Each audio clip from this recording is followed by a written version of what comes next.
Hey guys, tonight we're stepping softly into a world where the air is thick with the scent of wildflowers and honey, and the only background music is the gentle hum of bees floating on a warm evening breeze. Imagine this: sun dappling through ancient acacia branches, your feet brushing dewy grass, and before you stretches an African savanna that feels as endless as any ocean. You're here to discover a kind of magic, how ancient African beekeepers didn't just work with bees, they thrived alongside them, in a harmony so delicate you can almost taste it in the honeycomb. But don't let all this poetic stuff lull you just yet. You're about to work with creatures who sting for a living. You probably won't survive this if you burst into their hive singing Taylor Swift at full volume, or worse, smell like a sweaty zebra. So before you get comfortable, take a moment to like the video and subscribe, but only if you genuinely enjoy what I do here. Oh, and drop your location and local time in the comments. I love knowing where and when you're watching from. Now dim the lights, maybe turn on a fan for that soft background hum, and let's ease into tonight's journey together. Picture yourself in the heart of an ancient African village, the sun already yawning its way toward the horizon. There's a fire crackling somewhere, smoke curling into the vault-flat blue of early evening. Every so often, a shout or a child's laugh echoes across the huts, but you're following a slower rhythm, the movement of seasoned hands working quietly with straw, clay, and the measured patience that only comes when you share your daily life with tens of thousands of bees. These are not the beekeepers of modern Instagram fame with their crisp suits and shiny metal smokers. You wear earth-toned wraps streaked by time, and instead of a how-to manual, your teachers are your elders, the whisper of tradition, and the bees themselves. Here, beekeeping isn't a business. It's a ritual. It's the heartbeat of seasons. Historians might still argue whether the Egyptians or the Sand People first managed hives, but one thing is clear: your African ancestors sculpted entire philosophies around living gently with their buzzing neighbors. You reach into your pouch for a smoky twig, the oldest bee smoker in the book, literally just dried grass, nothing fancy. With it, you don't sweep panic through the hive. You invite the bees to stay calm, instinctively using the signal smoke that means there's no fire here, but let's prepare, just in case. The wisdom behind this is astonishingly simple, but so effective that scientists still marvel at the low rates of bee aggression recorded by ethnographers in some traditional African apiaries. No heavy gloves, maybe just a little mud smeared over your arms. You learned quickly that bees actually prefer calm, predictable movements over armor. Plus, it's a great excuse to avoid shaking hands at village meetings. Sorry, bee mud. As you stand back, you realize there's a humble grace to these methods. You're not here to dominate the bees or even keep them in the modern sense. You're here to act almost like a polite roommate who, if very lucky and very careful, gets paid in honey. At the edge of the forest, you spot tubular hives made from hollowed-out logs, suspended from the branches high above ground. An ancient African innovation that predates most Western bee boxes by centuries. The hives here are certainly more stylish than anything you'd find at IKEA. Some are clay pots, others woven like baskets, designed to echo the natural sanctuaries that wild bees choose themselves. And just like mall cops, wasps are strictly discouraged. These hives are placed high to keep both honey badgers and curious kids at bay. If you're not a good climber, well, your share of honey might take a hit, nature's way of enforcing gym class. You steady yourself under one hive and remember the story an old woman once told you. Wild bees can pick up if you arrive with a bad mood or even a single harsh thought. So the best beekeepers learn first to quiet their hearts. The air swirls with the lazy sweetness of fermentation and tree sap. As you move, every sense is on high alert. Your shadow merges with the drums of dusk, and above you, bees pulse into and out of their hive like golden notes from a familiar lullaby. You try to match their rhythm, slow and sure, guided by a centuries-long code. Blend in, never threaten, always give more than you take. Later anthropologists will puzzle over how so many early African cultures, from the Yoruba to the Himba, managed to harvest honey regularly without the all-out bee warfare that plagued European keepers. The answer: a radical kind of respect. You quietly study the patterns around you. The trees are chosen not just for their branches, but for their proximity to water, shelter from wind, and here's the kicker: their spiritual energy. More than one village healer insists that bees respond best to clean spirits, whatever the Western textbooks say. Maybe it's just about good volcanic soil and plenty of flowers, but who are you to argue with a healer who can spot a snake in the grass from half a mile away? There's a folk belief here that if you ever swat a bee in anger, your honey will taste bitter all season. Superstition? Maybe, but it sure gets everyone on the same page. Plus, it's a solid excuse if your honey batch ever goes south. Just blame that one cousin who sneezed on the combs. As you work, you're never really alone. The process is communal, even spiritual. Neighboring families check in, sharing news of migrating swarms or upcoming rain. There's a gentle system of give and take. Sometimes, you find an offering of calabash or fruits left near your hives. A small token from another keeper who's grateful for your advice, or your bees help pollinating their millet. The bees themselves are believed to be not just insects, but messengers. Between people, between worlds, and sometimes between the living and the ancestral spirits.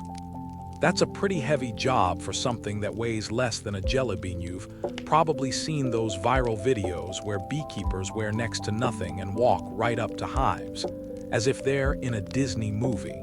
There's a kernel of truth to it. Experienced African beekeepers actually learn to read the bee's body language, their hum, even the way their wings flutter. Recent studies back this up. A lot of hostile bee encounters happen simply because the humans missed the warning cues. Here, you're taught from a young age. Stop if you smell the alarm pheromone, wait for the colony to settle, maybe hum a quiet song. Local songs, not the latest pop hit.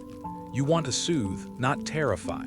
What's remarkable is how much peace arises simply from choosing the right moment to harvest. If you barge in on a chilly morning or during a thunderstorm, you're just asking for trouble. Or, as your grandmother might say, you'll taste that bee sting before you taste any honey. Most keepers wait for warm, windless afternoons, a time when the bees are foraging, and the hive is less tightly packed with guards. The decision is part science, part intuition, and part, please, don't let me get stung today. This isn't just laziness. It's a handshake between species, a contract that says, if you respect the hive's moods, the bees will respect yours. From the start, you're steeped in stories, some half-whispered, some sung while you work. The boy who once tried to raid a hive for a dare, only to have his hair stung into a new style, somehow always 2 generations ago. The grandmother who claims she can coax bees out of hiding with her lullabies, though you've noticed she always brings extra honeycomb back. Ritual seems to pulse through every action. A dash of water sprinkled before opening a hive, a thank you murmured to the queen, a wary glance up in case you wander through the sun-washed savannas of ancient Africa, feeling the steady warmth flow over your shoulders and the sweet, lazy hum of insects rising in the air. The bees are everywhere, in the baobab's hollowed trunk, drifting in golden little clouds through acacia thickets, even congregating around the pale blossoms by the river's edge. But unlike that time you had to dodge a wasp at the family picnic, here you sense something different. The ancient relationship between people and bees, older than most pyramids and, dare I say, probably older than your aunt's fruitcake recipe. As you adjust the imaginary tunic you're definitely wearing in this bedtime stroll through history, you peer into the origins of beekeeping in Africa, a world where every buzz, every drop of honey, every shimmer of wax carries both practical and sacred weight. Close your eyes a moment and imagine it. long before the first ink scribbles of Herodotus, long before stories of Grecian urns, African communities noticed the industrious bee as more than a stinging annoyance, or, as you experienced last summer, an uninvited bathroom guest. Here, bees meant bounty, a treasure box of honey in a dry, demanding land. You watch a group of hunter-gatherers in what's now Tanzania, carefully tracking the aerial ballet of bees, their every dip and turn revealing clues to a hidden hive. It's not just idle curiosity either. It's survival, sweetness, nutrition, and a faint, sticky promise of luxury. You feel a vicarious delight watching a woodland honey-guide bird join the scene, an actual species that's been known to lead humans to wild hives, presumably in exchange for a cut of the loot. Smart bird, you think, smirking at this cross-species alliance. The original influencer, you could say, but with more feathers and less sponsored content. You trail silently as these communities learn, sometimes the hard way, that cooperative patience rather than brute strength wins the honey. It makes sense. You're not going to just storm a hive unless you want a face full of stingers and a permanent spot as the village cautionary tale. Instead, you study elders using smoke from dried dung or special plants to soothe the bees. Sometimes, you notice, they talk to the hives or offer a low, rhythmic chant, communicating intentions to the bees as if they're another village neighbor, with better wings and more organized group chats, obviously. The historical facts drift into focus. And yes, you should imagine a slow Ken Burns-style zoom here. Archaeological clues, like murals found in the ancient caves at Tadwart Akakis in Libya, depict figures climbing trees or ladders to gather honey. Hints that African honey hunting and eventually semi-domestication stretches back some 10,000 years or more. You lean forward, squinting at those ancient pigment traces. Do those look like beehives to you? It's debatable. Historians still argue whether the painted buckets are for honey or just the world's first takeout. No DoorDash, just dash for the door if the bees get mad. You chuckle lightly and move into settled life. As Africa's communities shift from nomadic to agricultural, bees become even more woven into village life. You can almost feel the interconnectedness now. Wax for candles and sacred rites, honey for offering at births, marriages, and burials. The soft buzz of bee-winged luck held just behind every event. Over time, new techniques evolved from simply raiding hives to caring for them, cradling them in basket hives suspended from trees or clay pots tucked beneath shady eaves. You can't help but salute the ingenuity. Let's just hang this log in a tree so the bees move in and we don't have to climb so much. Now that's innovation, the kind even your neighbor who tried to fix his car with duct tape would appreciate. Yet beekeeping, you realize, is never just about the honey. Watch a group of Maasai elders, wrapped in ochre robes, tracing the patterns of bee flight as part of their seasonal calendar. In their worldview, bees are more than insects. They're messengers between the natural world and the spirit realm, tiny, diligent bearers of blessings or warnings. Some say a wandering swarm signals seasonal change, or that the health of the bees reflects the health of the land itself. Other cultures, the Yoruba of West Africa, the San of Southern Africa, wrap bees into their cosmologies and myth cycles. Sometimes, bees appear as ancestors or tricksters, sometimes as symbols of unity or the fruitfulness of a hard year's work. Imagine, just for a moment, a world where the ultimate family drama involves not just your siblings, but also several thousand insects and a queen who actually gets some respect. A little-known kernel floats your way. Certain tribes, you realize, might have used bees as a kind of biological alarm system, carefully placing hives near the outskirts of the village, knowing that while thieves might scale a wall, nobody wants to face thousands of irked bees. Whether this is historical fact, village legend, or just an ancient prank gone viral is anyone's guess. And again, historians still debate the prevalence and purpose of security hives. But the notion lingers, equal parts practical and delightfully devious, you wander deeper into the intricate web of symbolism. Honey, after all, is a potent currency. In some parts of ancient Ethiopia, honey and beeswax were considered so valuable that they were used as tribute, tax, or in trade. You hear whispers of honey mead, tej, fermented and shared at feasts since antiquity, the golden drink flowing at celebrations, making awkward dancing less awkward and long speeches, well, much more bearable. Even today, rituals around honey signal prosperity and gratitude, as if every drop embodies wild places and communal effort. But not everyone agreed on the best way to coax the hive's bounty. Across the continent, different groups developed their own styles, responding to climate, local bee species. Yes, Africa's got more bee diversity than your average flower shop Instagram feed, and even folklore. In wetter forests, hives were hidden high up and shrouded in mystery, partly because the local bees could be extra spicy, and partly, you suspect, because climbing trees doubles as cardio.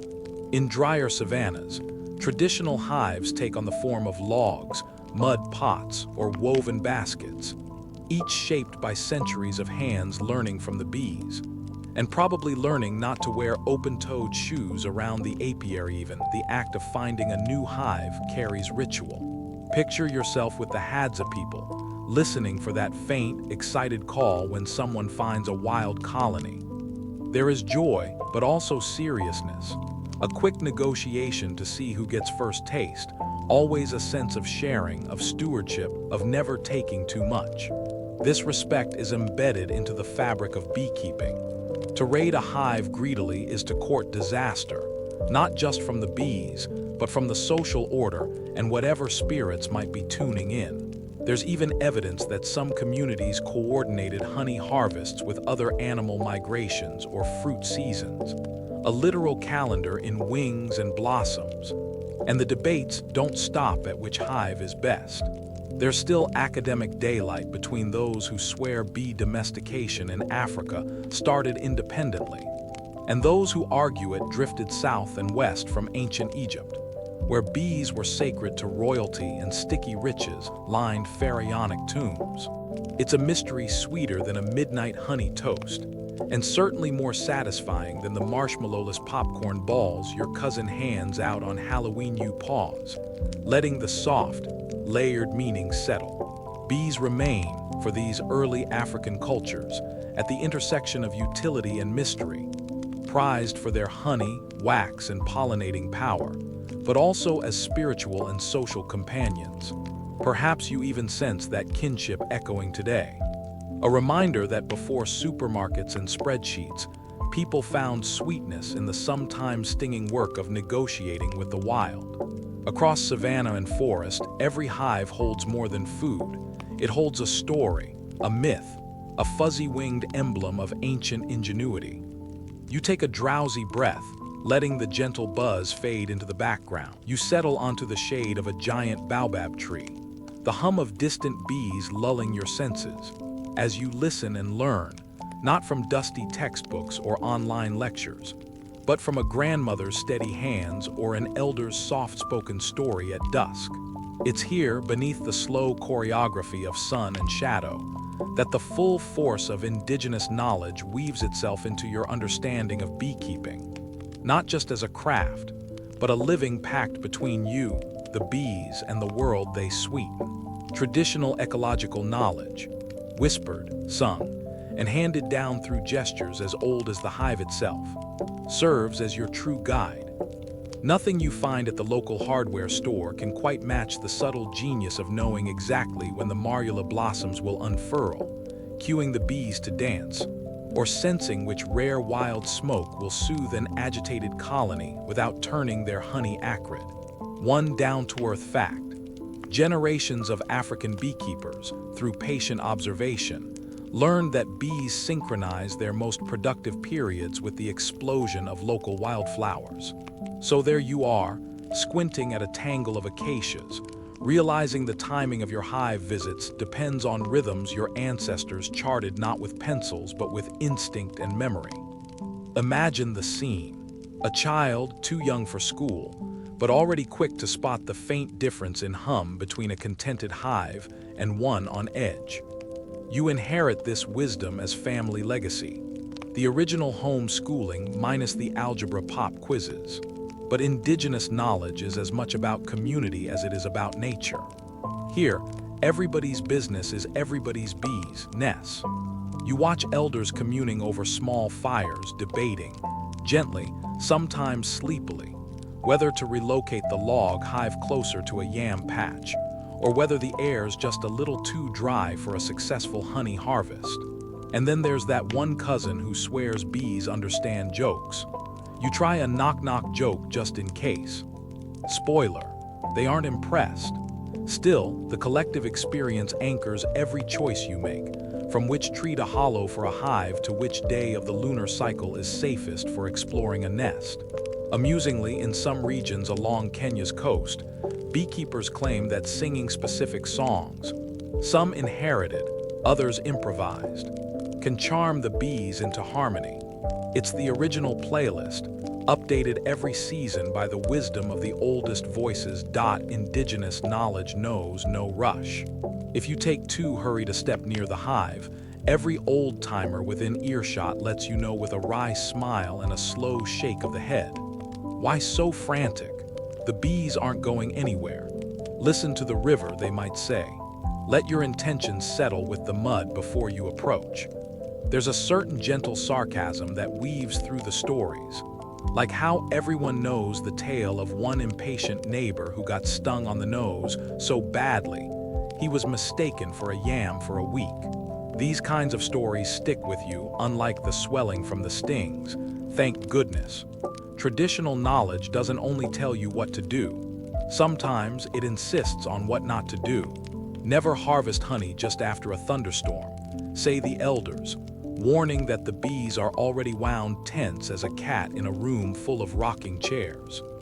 There's a fringe belief, whispered around certain fires, that honey harvested during a lightning storm turns the bees into tiny, airborne contrarians for an entire season.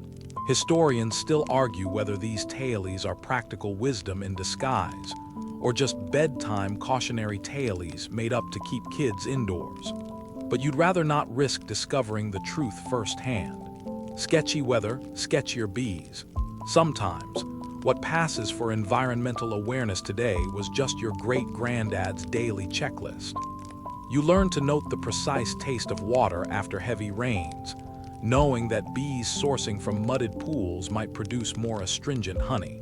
That's right, centuries before flavor profiles and artisanal honey tastings became a thing at expensive city brunches.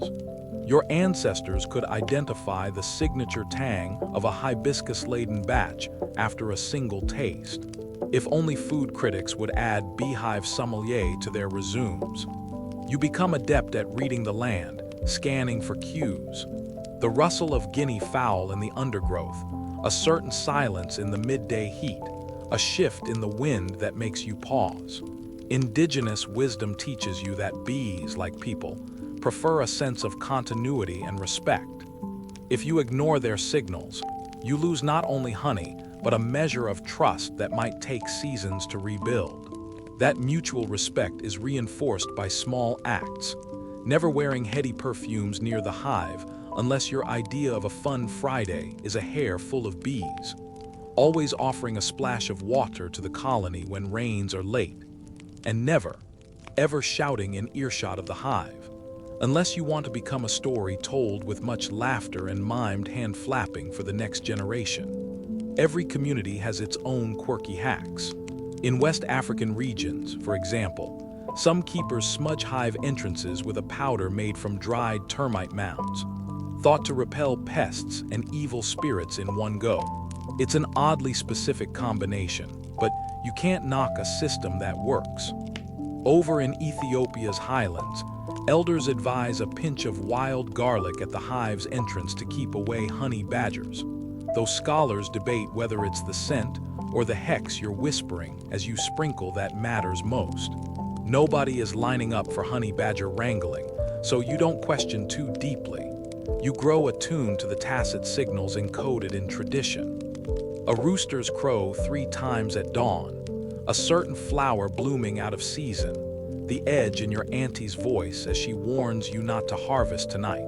You let these signs shape your decisions, gently steering you away from unnecessary risks and towards a stewardship that privileges safety, yours and the bees. There's almost an easy sarcasm to realizing that everything self-help books try to teach today, mindfulness, patience, observation, was standard protocol for keeping bees 1,000 years ago, just minus the Instagram hashtags. Interactions with the bees are performed with ceremony, subtle but real. Each gesture becomes ritual, from tapping a log hive with your knuckles to announce your presence, like knocking at a neighbor's door rather than breaking in, to walking a careful circle around the hive, feet tracing the paths ancestors walked. You avoid loud colors and sharp smells, knowing that bees prefer calm tones and natural scents. You leave the neon orange raincoat for when you're pretending to be a traffic cone elsewhere.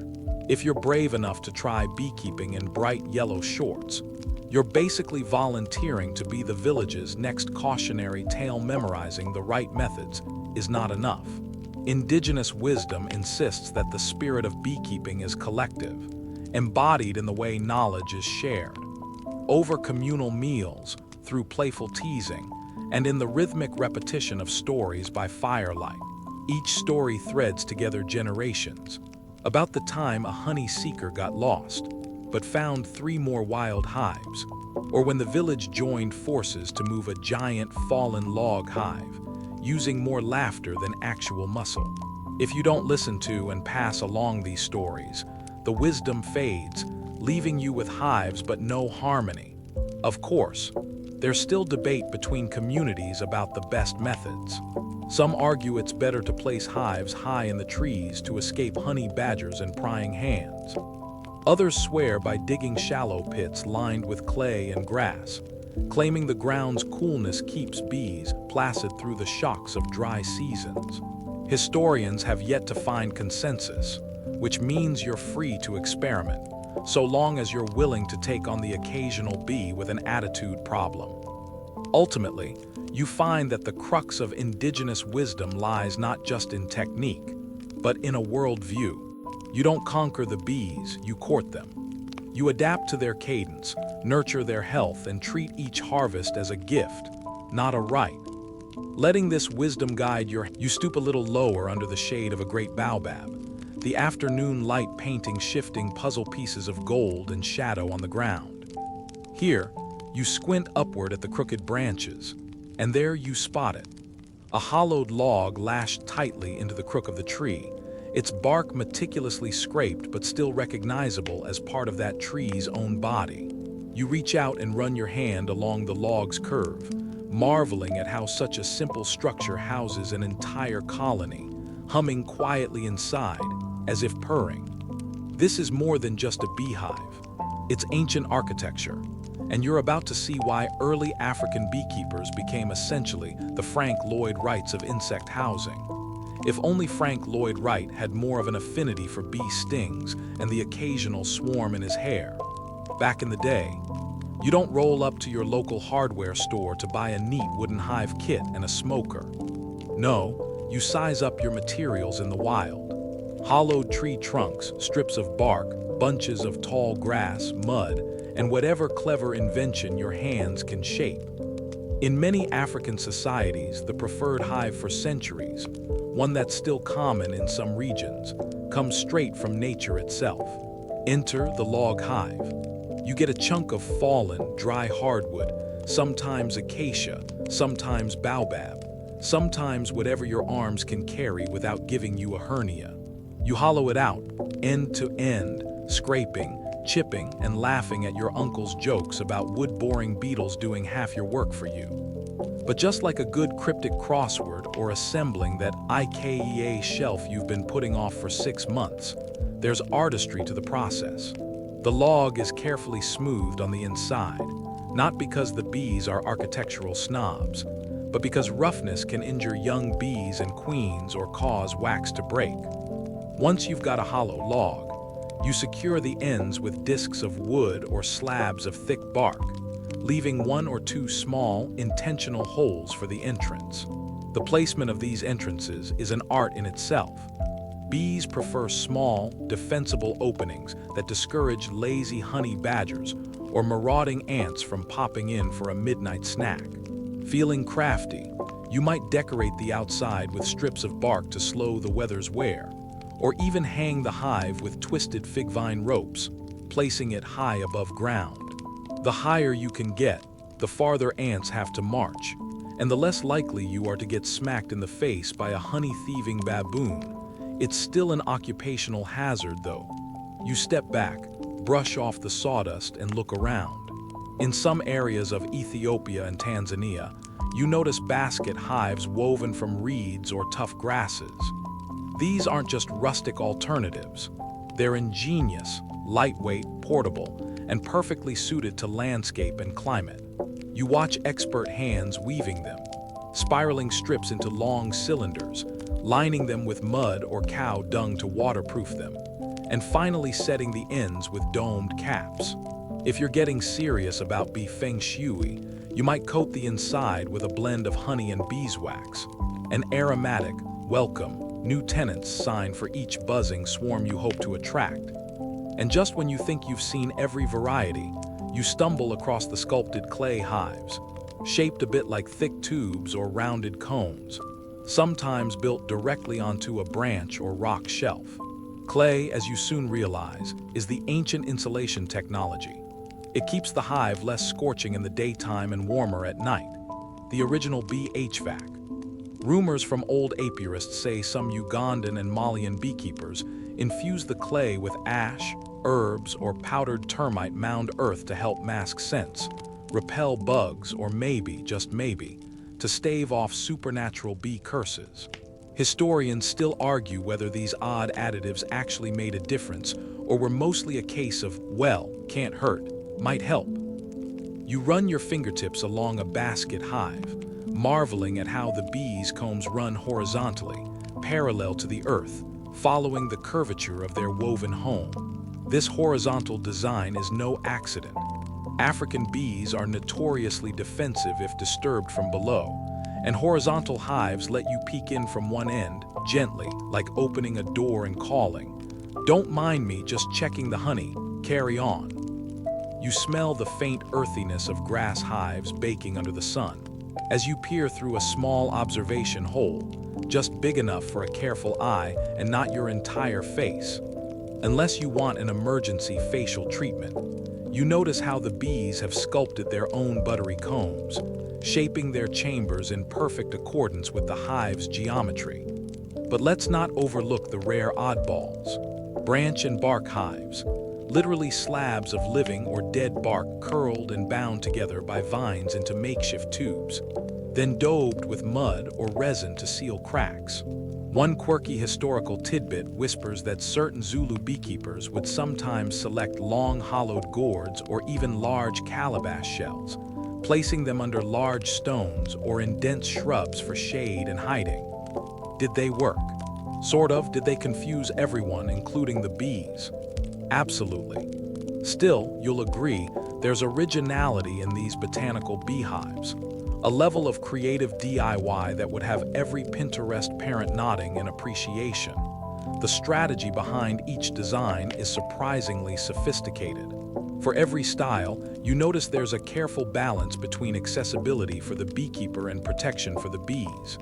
Some hives are hung high, some hidden low, some stacked in rows beneath overhanging boughs. It's a reminder that here, you're not just building boxes, you're providing bee condos with built-in security, insulation, airflow, and sometimes even earthquake resilience, thanks to shock-absorbing ropes and springs of flexible branches. When you spot a clay hive nested into a cliff shadow, you get why. Birds and monkeys have a much harder time reaching the bees, and the bees themselves are afforded a little peace from foot traffic sweat beads at your brow as you lug a log hive up a tree, straining to find the right crotch to wedge it into. Aha, there, between two sturdy arms of the tree, You tie it off, stepping back, half expecting the bees to critique your craftsmanship. In the cool evening, it's almost impossibly peaceful. Birds chirrup, the last rays of sunlight glint off resin-sealed joints, and you hear the low, thrumming hum from within. Happiness, contentment, not the sound of imminent invasion. It's no accident. Every choice, from log thickness to entry hole size, is about supporting the bees' own desire for tranquility. You're not taming them, merely working with their instincts, a dance as old as the continent itself. Yet, in the background, you hear the quiet, droning debates of modern anthropologists and historians. Was the art of basket weaving for hives independently invented across far-flung tribes? Or did the idea travel, like a bee itself, from one oasis to the next? Did the design of mud-barked hives change after the arrival of new crops, or as the climate shifted? They're still parsing the pollen grains in ancient shards and poring over oral tradition. You step barefoot onto the sun-warmed earth, pausing at the edge of a dappled grove, and you can already feel the slight, honey-scented hum reverberating in your chest. The ancient African sun leans over your shoulder as you approach the woven basket hives set high among acacia branches. And honestly, it's possible to sense that this isn't an errand. This is a ceremony, and your every movement ought to be just shy of a reverent bow. Under this golden light, you realize, respect for the bees isn't just wise self-preservation. Though, yes, nobody wants a face full of angry bee, but more of a daily handshake with the spiritual guardians of sweetness. You might laugh quietly at some modern beekeepers and their bright white suits. They look like astronauts bracing for a Martian dust storm. But here, garbed in a simple cloth, you tiptoe into ritual territory, both literally and figuratively. The colony isn't just livestock, and you're not a farmer grabbing an armful of honey like you'd swipe cookies from your grandma's jar.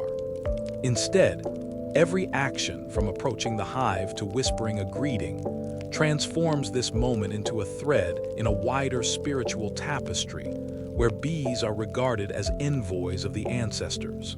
You take a moment to drop a sprinkle of millet flour near the entrance, a soft invitation and a signal of goodwill, an offering as quietly reassuring as leaving snacks out for a mischievous house spirit, except the spirit here has 6 legs and a stinger. Historians still argue whether these rituals arose purely from spiritual beliefs, or if it was ancient risk management.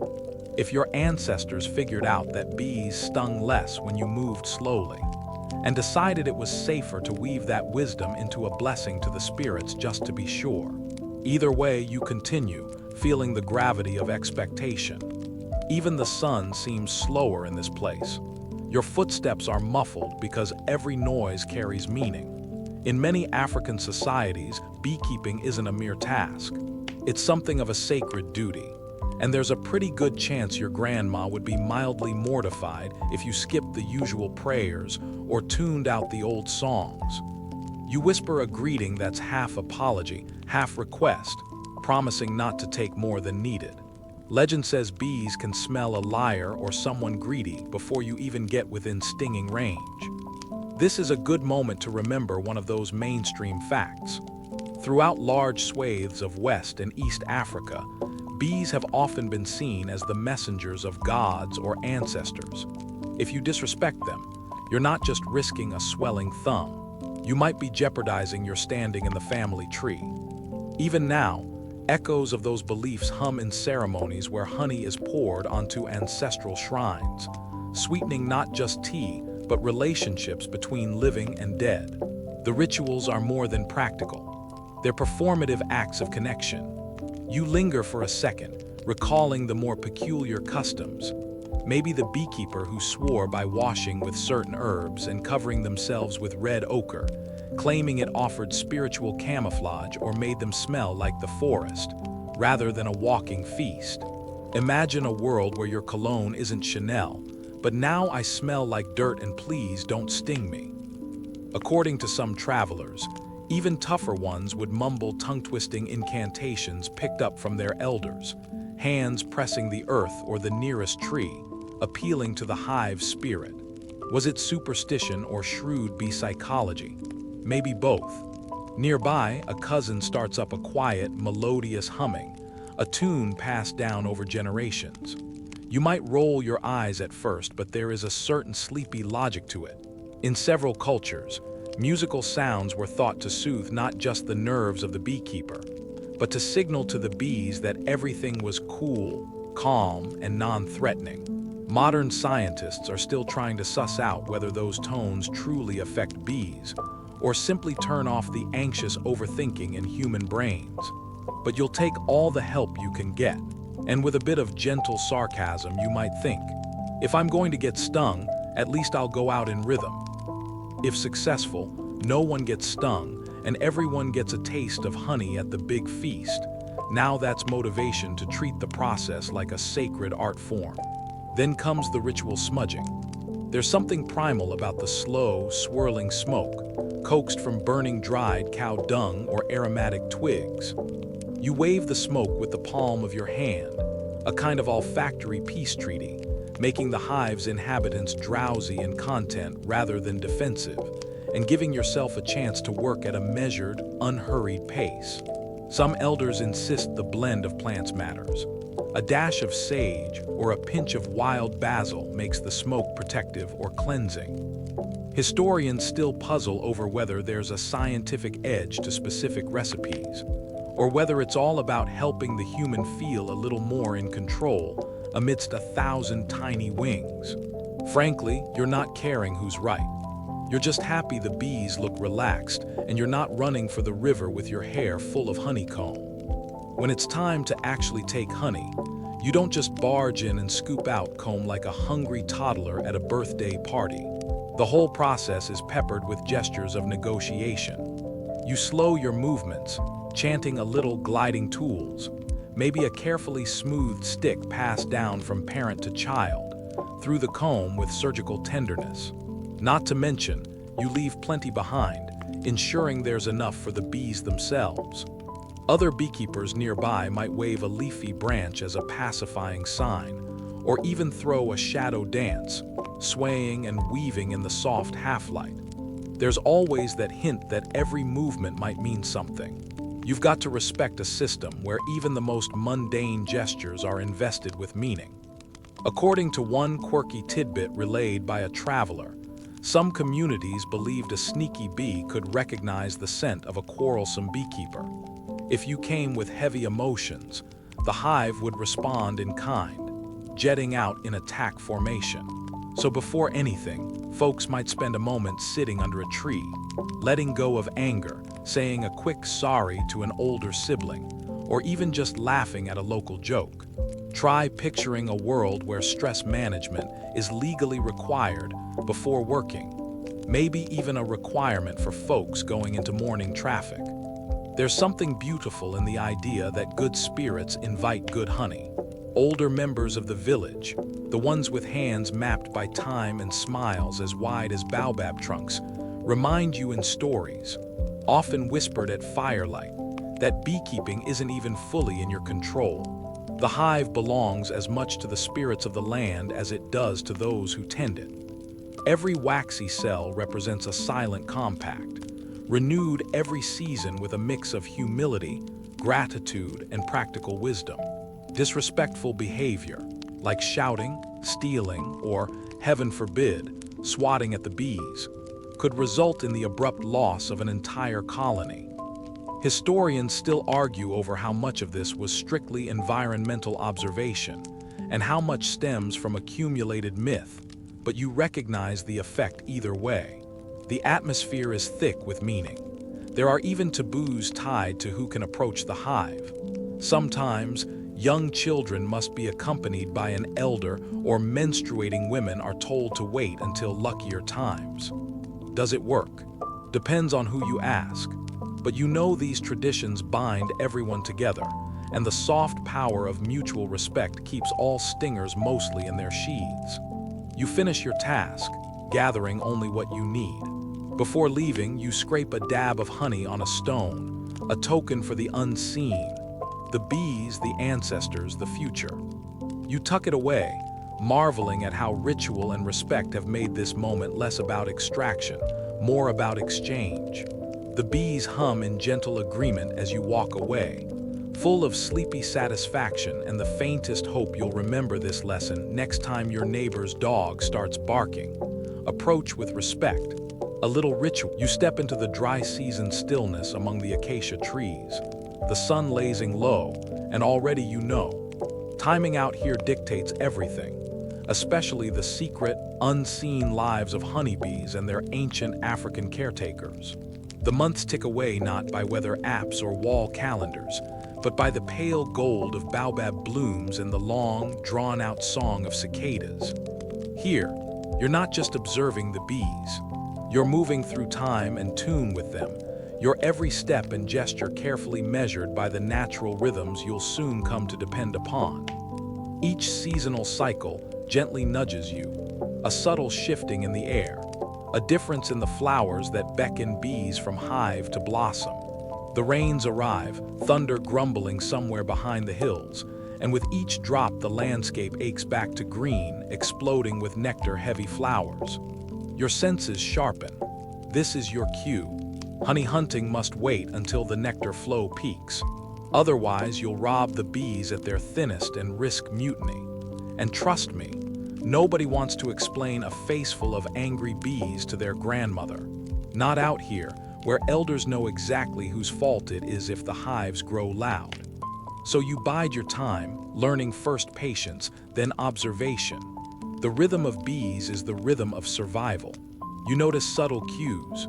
When the mop-in blossoms fall, colonies swell, new queens emerge and honey thickens behind wax-walled cells. Now, you navigate the waiting game, sometimes staying away from hives except for a respectful visit or two, just to check that all is harmonious. Ancient beekeepers learned this slow dance, moving only at the right phase. One misstep and the hive could split, or panic could unravel the colony's calm, setting back your honey dreams by whole seasons in the humid hush before the rains. You ready the hives for what's to come, a task both art and anticipation. Historical records, such as those from Nubian Egypt, reveal that the right timing of hive preparation mattered just as much as the clever design itself. Before the nectar rush began, you'd pad out the hive's entry points with dried grass, mud, or even banana leaves depending on your region's quirks. Gotta keep those nosy honey badgers guessing. If you're in a coastal offshoot, you might add dried palm fronds, sturdy and prickly, a subtle deterrent to any furry honey thieves. As flowers push open under the pounding African sun, bee traffic intensifies. Now you watch, quietly pleased, as your colonies thicken and thrive, their calmness a direct response to your minimal interference and perfect timing. Maybe you spot an industrious worker bee wrestling a petal twice her size. She's got places to be, honey to make, and no patience for a meddling human. Thank you very much. You notice the old-timers in your village carry out hive inspections so gently you could almost call it beekeeping as meditation. They move in the coolness of early morning when the bees are slow and drowsy, issuing soft huffs and puffs rather than stings. This tradition, passed on across generations, links back to the earliest known African apiaries. Historians still argue whether Ethiopia or Egypt gets bragging rights, but here, it's just about who keeps the bees happiest, not who kept them first. Timing is everything. In dry season, with flowers a scarce luxury, you return to your hives sparingly. During these lean months, African beekeepers learn the hard way that over-harvesting honey risks starvation, not just for the bees, but for their human neighbors who depend on every drop for medicine, food, or that sweet social currency found in trade. But don't worry, you're not just tiptoeing around all day, unless you enjoy the thrill of an accidental bee up your trouser leg, a classic rookie move. Instead, you master the art of long-term strategy. For every action, the seasonal cycle provides a cross-checking partner. You harvest only the upper combs, leaving plenty for the bees to tide them over until the bounty returns. Some communities even leave small offerings, honey, grains, or a pinch of salt, to appease hive guardians, a nod to the belief that bees notice both greed and generosity. It's a quirky detail, but among the Yoruba and Baganda, these rituals are said to make a difference in how calm and productive the hives remain. You don't want to tempt fate, especially when fate has a stinger amid all this careful timing. You pay close attention to the cues from the wild. There's a peculiar debate among the elders about whether the arrival of certain birds really foreshadows swarming. One gray-headed kingfisher sighted on a fence post, and the gossip begins. Better check your hives before they take to the sky. Maybe superstition, maybe hard-won observation, but you'd be surprised how often these signs stack up and how they nudge you to intervene or stand back. You recognize now. Here, the human timetable bends subtly to the whim of climate and instinctive bee behavior. It's in these moments, nestled above a riverbank or hidden within a tangle of flowering thorn bush, that you catch the sensory fullness of this bond. Pollen dust in the air, a tang of ripening honey, the drone of wings pulsing in a shared language. Sometimes the changes seem almost imperceptible. Yet as you've learned over endless seasons, even the smallest signal, a misty morning, a stubbornly dry breeze, can become your prompt to act or not. The Maasai, for example, track weather patterns with near-astronomical attention, believing a mistimed harvest upsets not only the bees, but the balance with wildlife, spirits, and neighboring clans. And if you thought managing your own schedule was difficult, try syncing yourself to an entire ecosystem's calendar. Calendars in this world aren't just made of paper. They're written in the wax and wing beats of African bees. Some of the most ancient apiary layouts were built to match this cyclical logic. You place hives at carefully chosen angles away from the roaring winds of Harmattan season, shaded by broad-leaved trees or elevated against curious predators. Nile beekeepers opt for mud tubes stacked along banks, where flooding triggers both worries and opportunities, a bumper crop or a complete washout. You quickly learn to read the river's moods, debating with yourself whether those clouds mean extra flowers or an inconvenient hive relocation. Historians are still squabbling in their conference rooms about whether bee culture shaped settlement locations, or vice versa. But you're just glad your hives haven't floated away. Yet winter, or what passes for winter under African stars, offers a different challenge. The bees cluster close, their movements dulled, energy focused purely on survival. Here, you resist disruption even more, trusting that old adage, let sleeping bees lie. November winds might rattle the branches, but you visit the apiary quietly, a silent guest.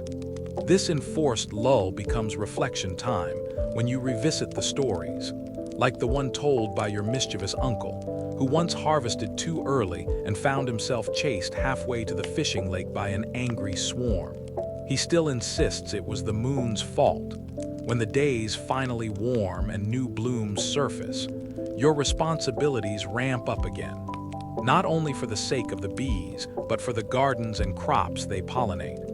You adjust plantings nearby, ensuring flowers of every kind across the seasons. Wild basil, flame trees, purple creepers, providing staggered resources so your colonies never go hungry or restless. And if you've ever tried to nap while a hive is agitated, you'll appreciate that keeping your bees calm is a sleep hygiene tip older than sleep hygiene. Every pause, every careful, you stand quietly at the shadowy edge of the ancient apiary, sun-bleached grass brushing against your ankles and the familiar, low hum of countless bees swelling softly about you. Your breath slows. There's no need to hurry here. Every tiny motion, every restrained footstep makes a difference.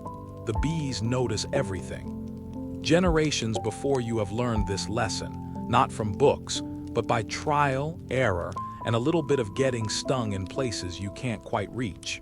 As you gaze at the woven cylindrical hives, constructed from local reeds and mud, hanging like matronly lanterns in the baobab trees, the philosophy is clear. less is more.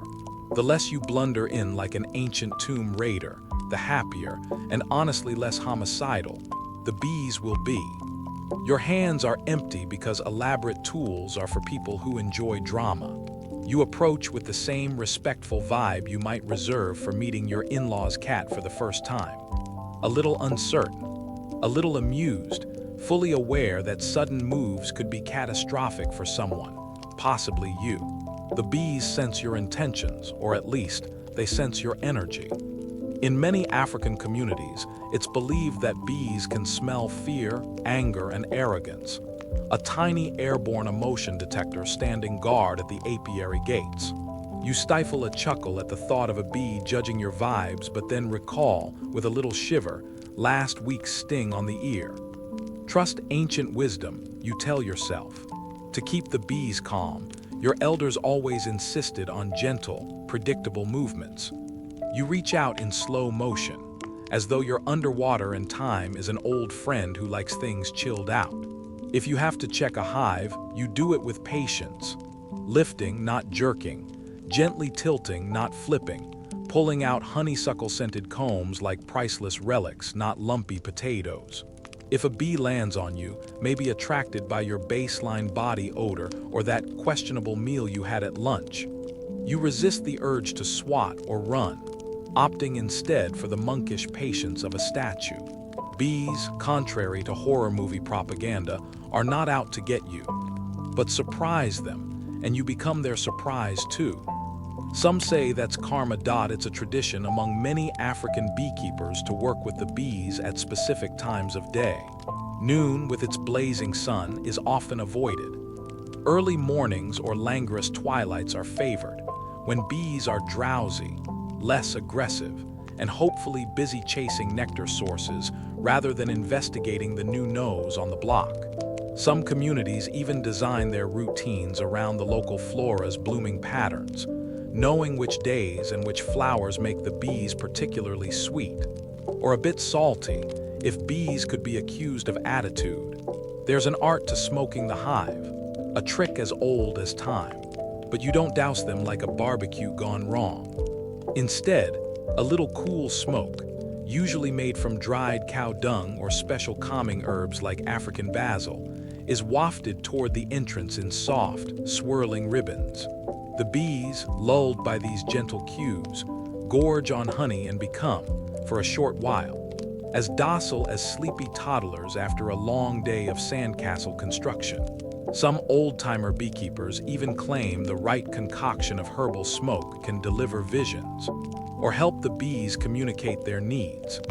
A detail historians still argue whether it's wishful thinking or early entomology with an extra side of poetic license. Staying calm isn't just about you, though. It's a team sport. The bees and their keepers co-regulate each other like seasoned dance partners. You hum a calming tune, low and hesitant, because folklore insists sound travels through the hive and soothes the colony. Some claim that certain songs guarantee a sting-free harvest.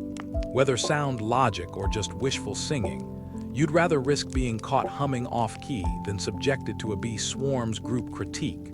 You sidestep any sudden shadow play or wild gestures. These are genuine, don't try this at home moves. Wearing dark or bright colors is a rookie mistake. Tradition says bees prefer visitors to blend into the earth, with clothes made of undyed fibers or old, sun-bleached wraps. The fashion show has left the building, replaced by practical, slightly wrinkled beekeeper chic. Funny how blending in becomes so attractive when your goal is to stay beneath the bee radar. When you visit the hive, there's that little ritual. A pause, a word or two whispered in gratitude, sometimes a short prayer or a blessing, depending on your faith and your current need for supernatural insurance. The bees are seen as partners, not property, a collective that tolerates your honey heist as long as you do so respectfully. If you ever have the audacity to try to take too much or behave rudely, legend says the bees remember. Not that you're paranoid or anything, but you always say thanks. Back in the day, before veils and mesh suits, local beekeepers went minimalist. A few sprigs of aromatic plants tucked behind the ear, a little mud smeared on exposed skin. Some stories tell of special ointments made from shea butter, honey, and crushed leaves, rumored to make you smell like the bee's own world. A quirky touch. There's an old Ghanaian legend that suggests smearing yourself with a certain wild yam's juice turns you invisible to bees. Scientific method may roll its eyes at this one, but nobody's quite brave enough to rule it out entirely. Historians still argue whether these plant-based repellents were botanical genius or just locally sourced optimism. You can't help but reflect, sometimes, on how all this gentility stands in contrast to the more aggressive bee wrangling in other places and times. Ancient Egyptians, for example, might have mastered vertical stacks of hives, but African traditions are all about accessibility and minimal intrusion. Each interaction is a negotiation. You ask, now politely, for honey, and the bees decide, now magnanimously, whether today is your lucky day. This style of beekeeping is more negotiation than conquest. Conflict is avoided not with gear and smoke grenades, but with trust, restraint, and let's admit, a healthy dose of superstition. When it's finally time to harvest, you make sure to leave enough honey and pollen for the bees. This isn't just kindness, it's long-term strategy. Stressing a colony or taking too much can spark outrage, turn the honey sour, or trigger a mass bee exodus so dramatic you'd think they were headed for the next season's reality show. Some African traditions even go so far as to offer a small part of the first honey harvest back to the earth or the spirits, symbolically making peace with the universe and, quite pragmatically, with the bees themselves. As you move gracefully among the hives, you might catch sight of a beak-faced hornbill perched in the branches above, or hear the distant chatter of children who, in a few years, will learn these methods just as you did, from the ground up, with a few stings and a lifetime of respect. If only they would also learn to put away their sandals, but that is a different battle. The gentle handling of bees, the slow motion movements, the calm presence, the wise use of smoke, the grudging respect for superstition, builds trust over seasons and years. It's a kind of quiet diplomacy where the stakes are sticky and sweet, and where even small acts, like not slapping at an itchy ear, announce your peaceful intentions to 1,000 tiny, winged negotiators. As you stroll through the winding footpaths between the ancient hives, you notice something delightfully fragrant in the humid air, a shifting perfume of blossoms and herbs that can almost make you forget the clangor of the waking world.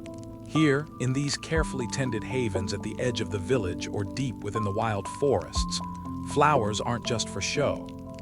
Around you, scarlet flames of African tulip trees lean toward the sun, their nectar-laden blooms humming with bees, while the feathery acacia blossoms bob like little white lanterns in the warm breeze. You're not just walking past a campsite or a garden. These are living apothecaries, green pharmacies designed through generations of careful trial and error, all for the sake of keeping those little winged workers content and buzzing. You stoop down and brush your fingers along a patch of wild basil growing beneath the hives, a plant sharp and spicy, with a scent that nearly wakes your sinuses right up, though, let's be honest, no one's ever claimed ancient beekeepers were breeding these herbs for their sleepy tea properties. Instead, these aromatic plants were woven deeply into beekeeping wisdom. The basil might seem like a random garden favorite, but here it pulls double or triple duty. Its pungency wards off marauding ants and beetles, and its rich nectar tames the bees' tempers. In spots, bursts of sunny calendula and thick clusters of lavender draw not only curious bees but nosy goats, who have yet to master the subtleties of herbal pest management, unfortunately for everyone involved. As you slip between the rows, you catch a glimpse of something stranger, a bundle hanging from the branch of a fig tree, almost camouflaged amid the leaves.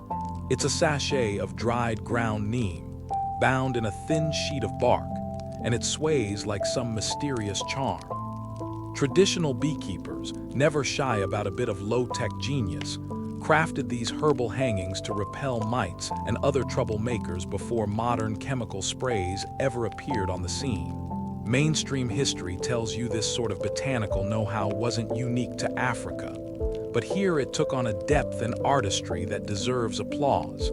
And maybe a couple of gold medals, too. Neem's pungent scent wove invisibly through the hives, masking the sweet allure of wax and honey, making pests think twice before launching a raid. Speaking of honey, you realize the landscape appears almost staged for peak bee happiness. Throughout the dry season, when the world turns the color of old parchment and other creatures go thirsty, you see clumps of aloe and hibiscus still unfurling their flowers. You spot a quiet old beekeeper a ways off, carefully tending these sturdy plants. They're more than just a splash of color. Aloes hold precious moisture and bloom just when other food is scarce, acting as a lifeline for bees starved of nectar. Some scholars love to debate whether this was the result of formal planting or just sharp observation. Did early African beekeepers cultivate these oases? Or did they simply recognize, with a wink and a nudge, where nature herself had kindly set the feed stations? The answer, apparently, is still up for grabs. Historians still argue whether these apiary gardens were planned or just happy accidents encouraged by years of watching and learning from wild ecosystems. You bend to examine a cluster of marigolds. Orange faces turn to the sun, and remember the stories passed down about beekeepers rubbing their hands and arms with crushed leaves before approaching the hives. Was it for luck, scent camouflage, or, as the skeptics say, just an excuse for a little makeshift spot out in the field? Either way, it seems to work. Bees, you notice, have excellent noses. They're quick to react to sweat or perfume, but the familiar green scent of local herbs seems to soothe them, making hive inspections less of a battle and more of a gentle negotiation. You might still get a stinger to the earlobe if you disrespect the boundaries, but at least you smell fantastic as you limp away now. As you watch the sun warming the bark of the hollowed log hives, you catch sight of something small and unexpected. A line of ants, making a determined charge toward a honey-glazed entrance. But they never make it, deterred by a thick smear of crushed bitter leaves around the base, a favorite trick from the beekeeper's herbal playbook. Certain plants, like the feverfew and wild mint, send a chemical warning to invaders, one that says, "Turn back unless you want a bad day." It's a low-key version of a burglar alarm, except this one smells like a salad and doesn't need batteries. One particularly quirky find, whispered about in remote corners, was the occasional use of slathered animal dung. Yes, you heard me, thought to deter both pests and, perhaps, overeager neighbors. The jury's probably still out on whether dung is the most effective anti-intruder recipe. Perhaps it is more of a rural practical joke than a time-tested technique, but the stories persist. If you stroll a little farther, you notice the deliberate way trees have been spared from the axe or ringed with cairns. The baobab and sycamore fig, with their sprawling canopies, anchor the local ecosystem, and, surprise, they're prime real estate for bees. These trees shelter the hives from too much sun and wind, and their sticky sap seems to help form a natural barrier against intruders, human and insect alike. You spot clusters of tiny wildflowers dotting the undergrowth, purposely left untouched or even planted by the beekeeper. Their staggered bloom cycles ensure that, year-round, something tasty is always in reach, because a cranky, half-starved bee colony is about as much fun as a sleepover with 3 toddlers and no snacks. Some ancient herbal practices got downright mystical in their logic. Take, for example, the whispered belief that planting certain magical trees or herbs, like the sacred Oda tree or bush willow, could draw good spirits and luck to the apiary, securing a peaceful harvest. The rational part of you might roll your eyes. But then again, people in the 21st century still avoid walking under ladders, so perhaps there's method behind the madness. While mainstream science is quick to separate fact from folklore, Those old rituals wove layers of calm and reassurance around both bees and keepers alike. You hear a low buzz in the hot air, a concoction of 1,000 tiny wings, and the soft drone of bees working their rounds. Even in the modern era, you can't help but be impressed by the staying power of these traditional techniques.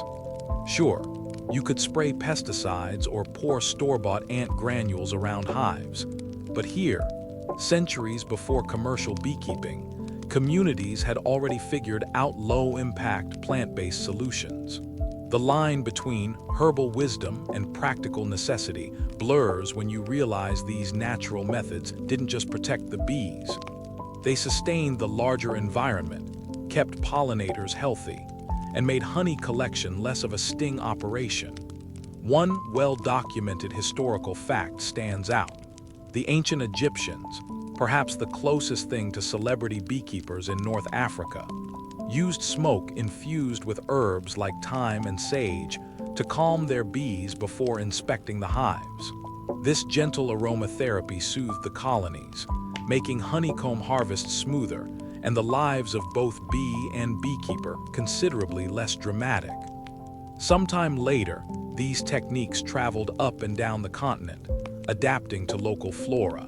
The South African Khoisan, for example, famously smeared a paste of indigenous plants along the edges of their hives to keep out both snakes and sneaky human thieves. A trick equal parts cleverness. And don't try this at home. Warning.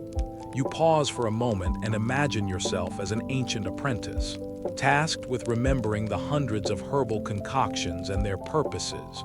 Sort of like a very fragrant chemistry test. You wander into the clearing where the apiaries rest, golden sunlight stretching through the trees, dappling the earth in your outstretched palms. Here, in this tranquil patchwork of hives, the sense of community pulls at you almost as tangibly as the scent of beeswax drifting on the breeze. You are not simply a lone, renegade beekeeper. No, you are woven into a tapestry of shared labor, laughter, and everyday purpose. If you squint, you can almost spot the morning gathering near the largest log hive, where elders whisper strategies for hive placement. And let's be honest, probably swap a little neighborhood gossip, while younger members tend the fire or patch up an ant-chewed base. You notice how every pair of hands, wrinkled or smooth, is busy. In these ancient African communities, the concept of mine versus yours in beekeeping just seems, well, a little out of place. Most hives invite a sense of stewardship that ripples across the entire group. In some societies, the hives themselves even mark out the boundaries of kin groups or are tended by specific clans. In others, you notice, the apiaries are more like a village commons, a natural extension of the village hearth, but less likely to burn your breakfast porridge. You catch the mutterings of an old story, a communal dispute years ago over a particularly fragrant log hive. It was resolved with a gathering where songs were sung, grievances vented, and ultimately, the honey harvested and shared. This isn't just a cute community tradition with a dash of kumbaya. The structure of beekeeping here is born out of necessity. You realize, in the wild and unpredictable world of foraging bees, collaboration isn't just handy, it's survival. One small misstep or a greedy neighbor and the harmony could tip, sending angry bees and even angrier neighbors swarming. Suspicion isn't the default setting. You find that lines between families blur when beekeeping season comes around. Everyone's invested in everyone else's success, much as they're invested in not getting stung into early retirement. The children here grow up learning more than how to duck from bee stings. They soak in the importance of patience, fairness, and waiting your turn.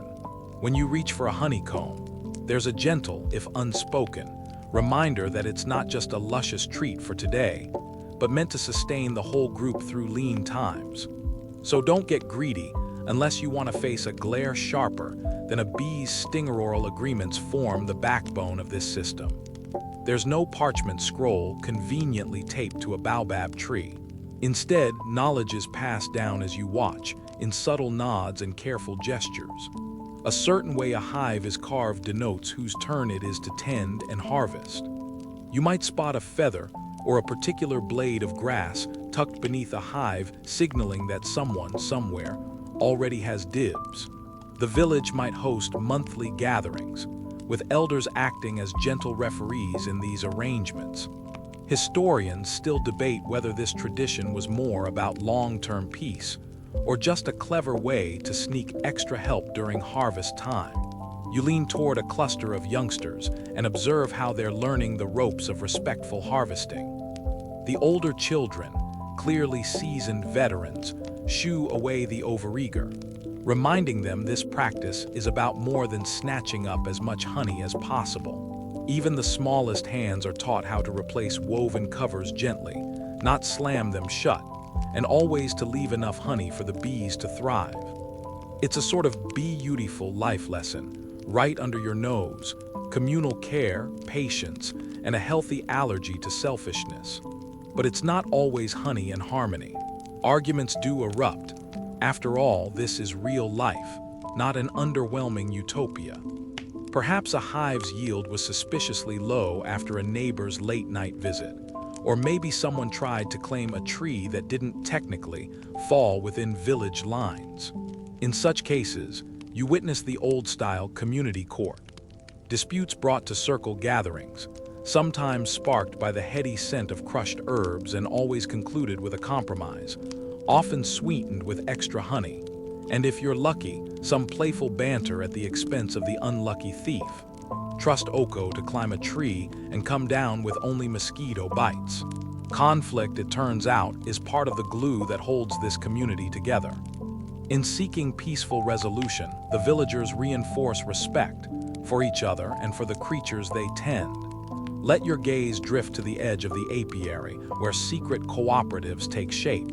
Not strictly official, but deeply meaningful. There you'll find the old aunties.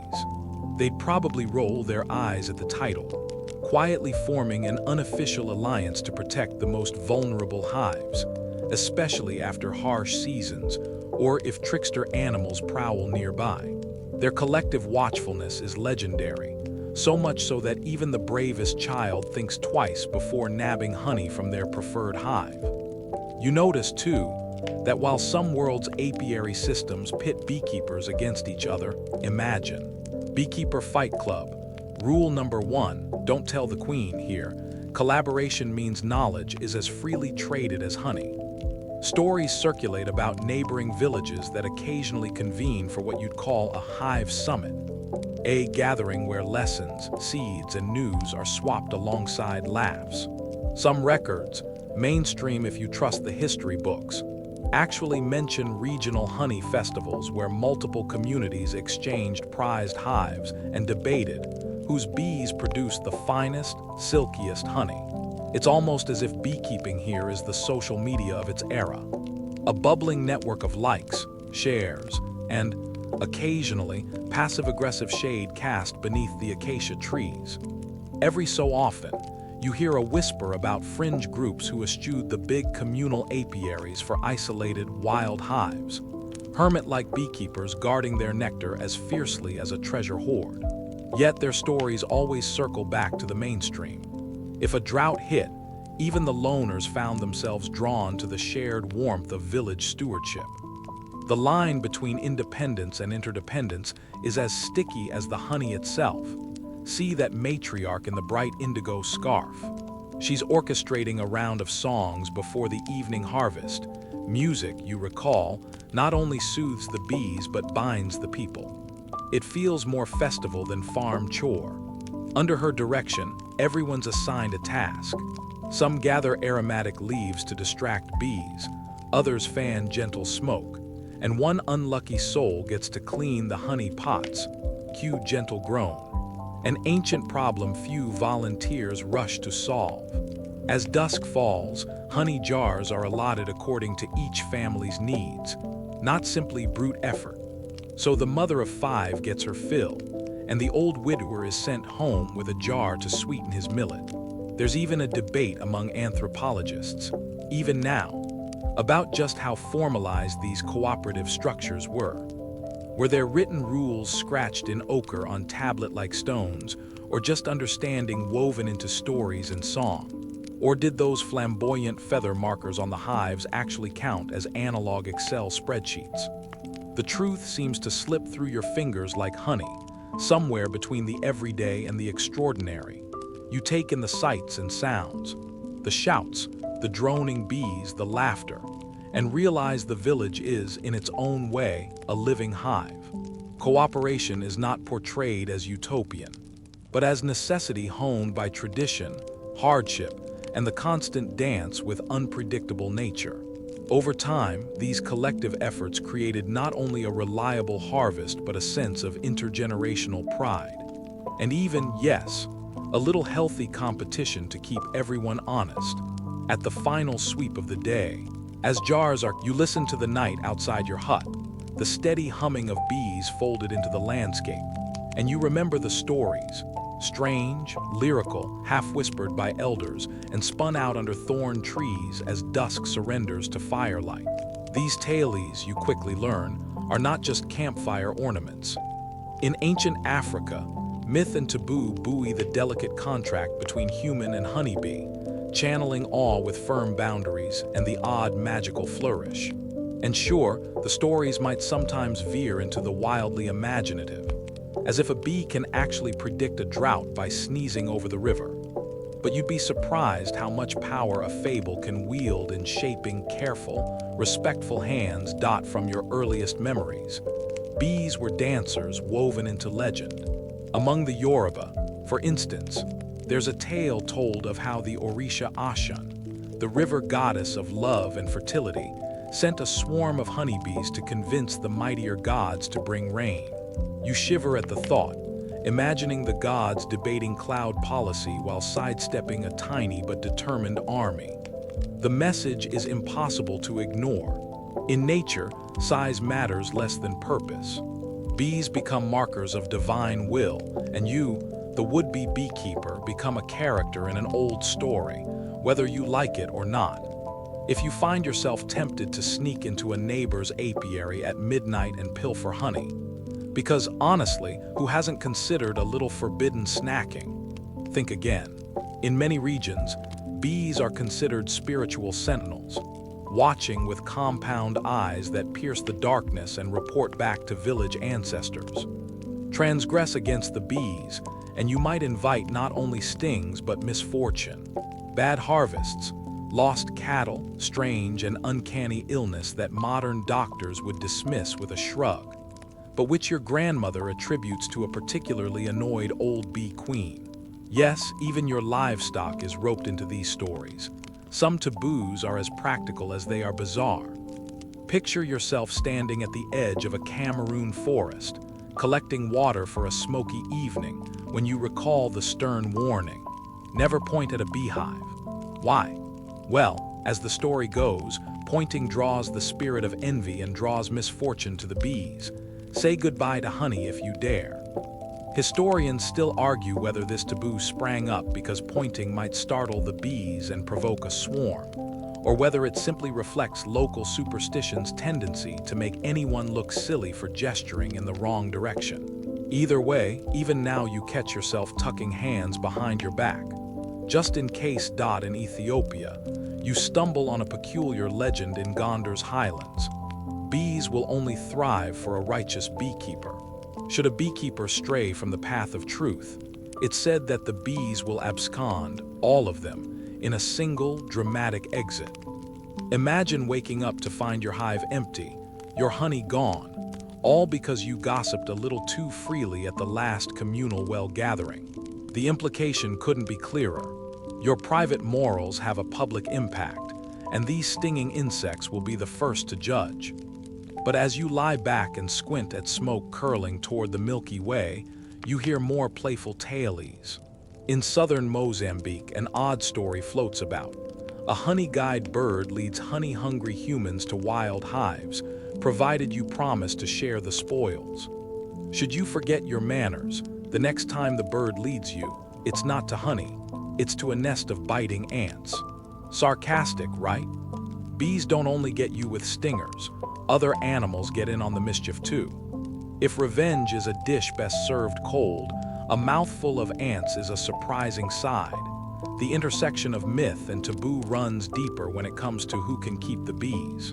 Some societies, like the San of the Kalahari, say that beekeeping is men's work only, reinforced by stories of queens devastated and bees vanishing if a woman comes too close to the hive. But then you hear a different version, where the spirit of a wise, ancient beekeeper, sometimes a woman, communicates beekeeping secrets through dreams. So, do women possess forbidden knowledge, or is this just another myth spun by old men with too much honey liquor and plenty of time? Historians still argue, and so do the villagers, around every late-night fire. You try not to laugh at some fringe taleys. In Ghana, one persistent story claims that if you ever curse or use foul language near a hive, the honey will turn bitter, as though bees themselves are patrolling for bad vibes. And just to keep you honest, another myth whispers that sneezing near a hive is bad luck, especially if you don't cover your mouth. Maybe that's why your neighbor, old Uncle Kofi, always carries a handkerchief and offers you one if he sees you twitch your nose. Sometimes it's not just the bees you're being cautious for, it's the spirits associated with them. The Maasai, for example, say that bees guard the sweetest honey for those who show the most respect, and that misbehavior, loud noises, greedy hands, even stepping barefoot on certain sacred stones, invites not just swarms but the wrath of ancestral guardians. You can't help but wonder if these phantoms would ever extend that courtesy to your least favorite cousin, the one who never shares his snacks at family gatherings. Listen closer to the night, and another story surfaces. Long ago, a king of the Buganda people secured his reign by gifting the queen mother a colony of bees, earning her favor with honeycombs the color of dawn. The bees themselves became symbols for clan loyalty, wings buzzing with secrets and alliances. Children are taught from an early age to recite these stories, threading their manners around the hives and, to your mild amusement, holding back the urge to poke at bee-laden logs with every stick they can find. Mainstream historians agree these stories reflect the deep integration of bees into African rulership. But of course, the specifics change with every retelling.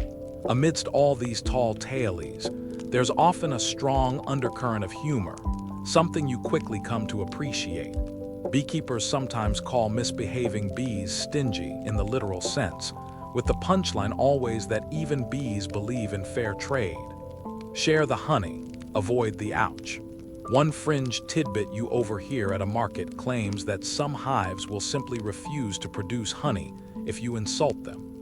Maybe it's all an elaborate way to remind you that angry beekeepers rarely win bee popularity contests, something you'd expect to see on a particularly sweet episode of Beekeepers Got Talent. But myths are not just binding. They are freeing too. They teach you and your community a subtle reverence, an almost spiritual patience around the apiary.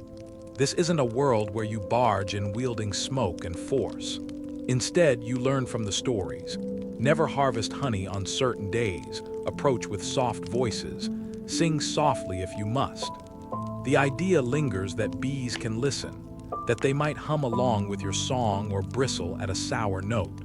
And if you're very lucky, perhaps the bees, in their silent wisdom, are simply waiting for the next good story to flutter by. These cultural narratives aren't static. They flex with each new season, each generation's retelling. Historians still argue whether certain stories arose from heart. You drift further along the honeycomb corridors in your mind, tuning in to the murmur of bees and sensing the subtle choreography of their tiny lives.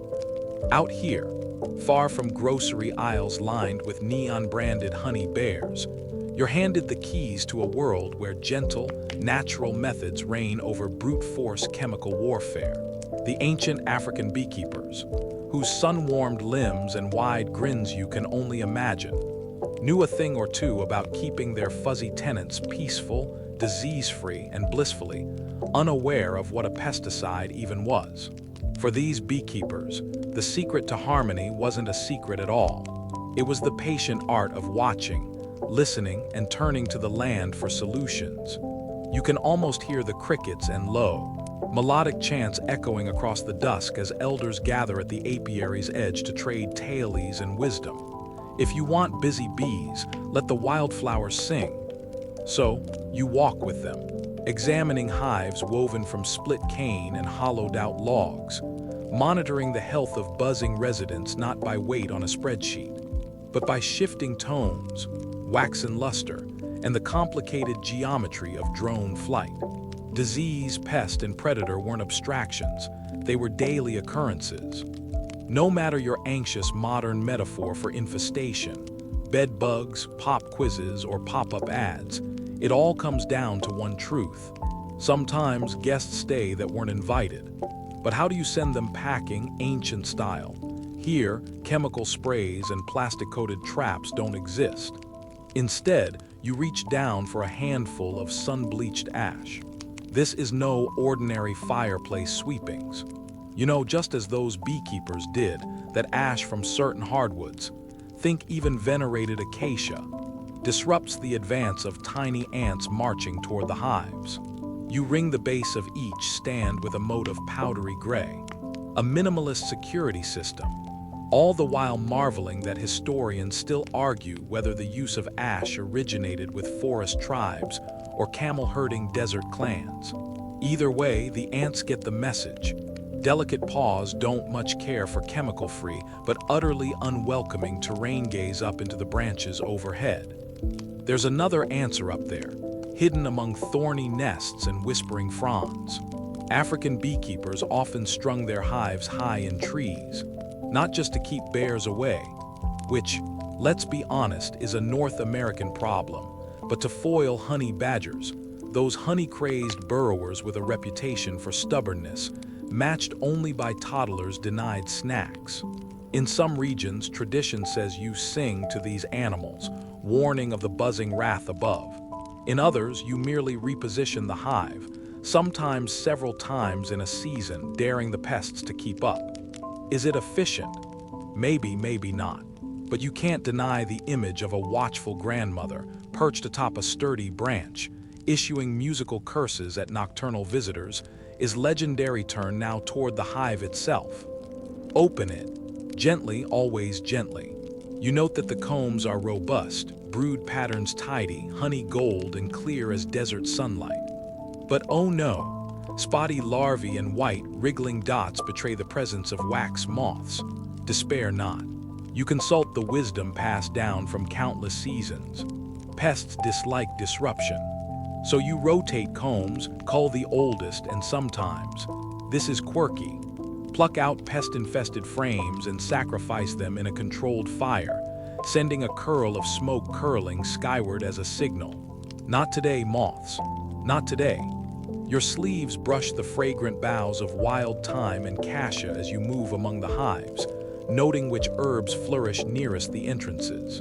Mainstream historians, of course, are quick to point out that some of the first written references to natural bee medicine come from the tomb walls of ancient Egypt. Images of beekeepers blowing smoke from burning herbs to coax bees out for honey harvest, and maybe to ward off invisible threats at the same time.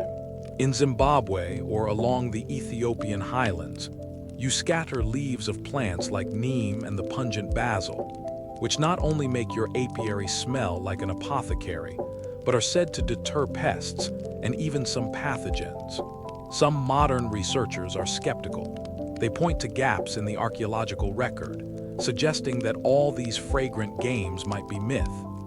And yet, the bees themselves do seem, mysteriously, to thrive amid the medicinal bouquet closely, and you'll hear stories drifting around fires. Certain smoke, produced from the burning of wild mugwort or aromatic resins, was believed to not only calm the bees but also drive out parasites. A little smoke, a lot of lore.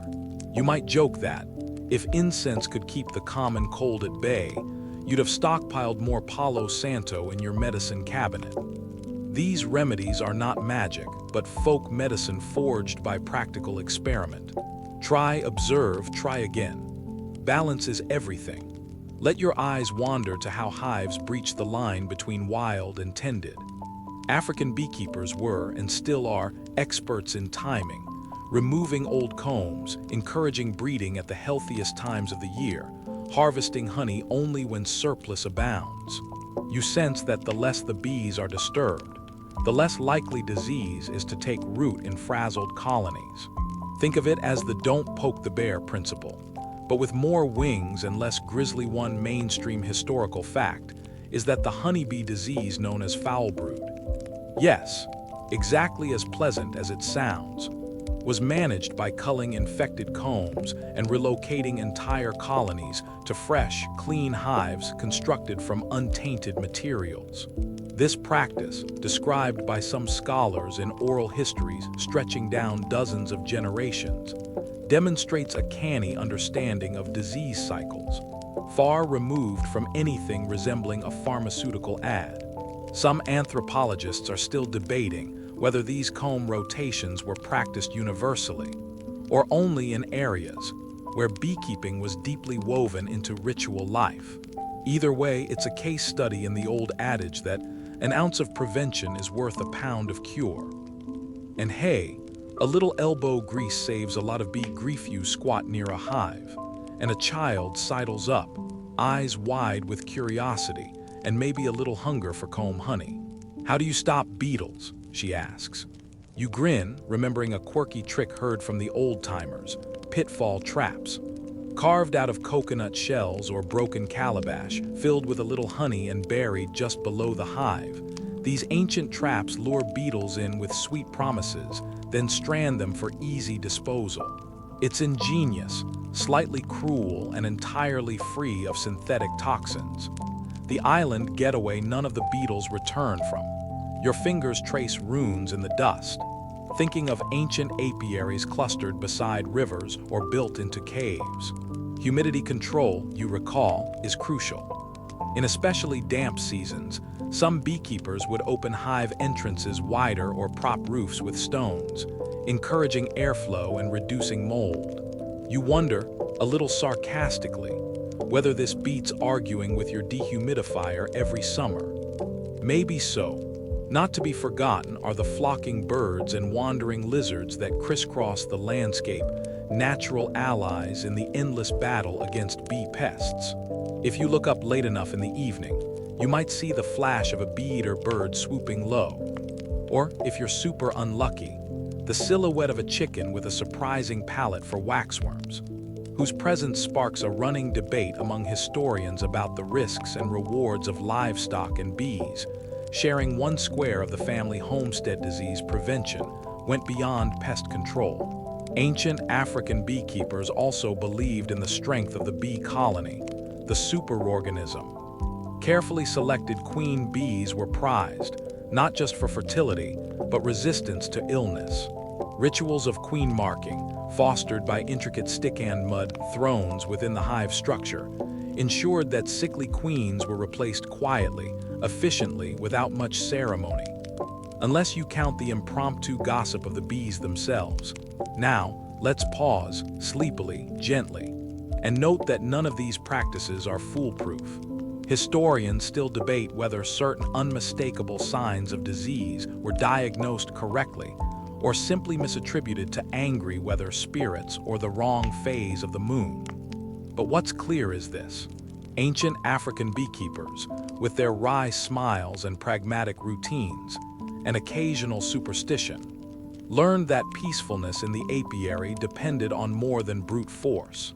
It was humility. You move quietly among the scattered hives, clever fingers brushing the tops of hollow logs and woven baskets, alert to the faintest ripple of sound. The air itself holds a quiet tension, the sort of stillness that you know can shatter at the buzzing insistence of disturbed bees. But tonight, that danger feels far away, almost an afterthought, because tonight you're armed not with smoke, but with a tune.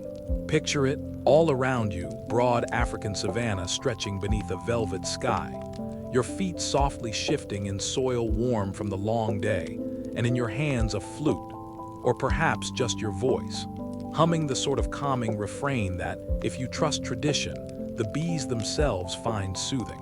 Sure, you could try this at your neighbor's backyard barbecue and end up with a swarm in your hair, not recommended. But here, in this ancient landscape, music is one of your greatest tools. You start softly, singing a melody that is older than memory. The notes float, light and round, twining effortlessly through the dusk. There's a ripple of wings in the hives and a lazy, almost resigned sigh of bee breath, if bees could sigh, that is. You smile at your own fanciful imagining. In these moments, you feel connected to generations before you, each one learning from the last how rhythm and sound could transform a perilous task into a gentle interaction. Historical records, even the dry, dust-caked ones that historians love to debate, suggest that in many corners of ancient Africa, a good beekeeping day was one filled not only with the golden clink of honey in a clay pot, but with the soft pulse of a drum or the gentle rise of song. Now, before you get too dreamy-eyed, let's clarify. This isn't an elaborate Disney musical. No, you're not about to break into a high-kicking number with honeybees jazz-handing in step behind you.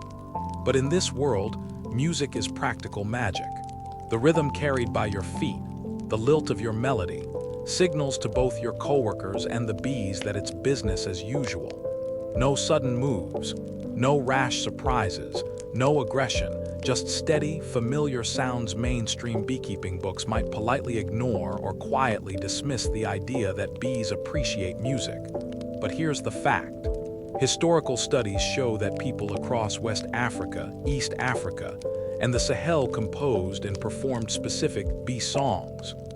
Some of these, you learn, mimic the low-frequency thrumming of a contented hive, meant to blend seamlessly with bee sounds and perhaps, even if only by coincidence, remind the colony that all is well. There were even special drum rhythms reserved for days when the bees seemed restless. You might laugh at the absurdity, but then again, you've never seen a bee react to dubstep, have you? Please spare the poor insects your experimental playlists. Still, not everything makes its way from oral tradition to the written page.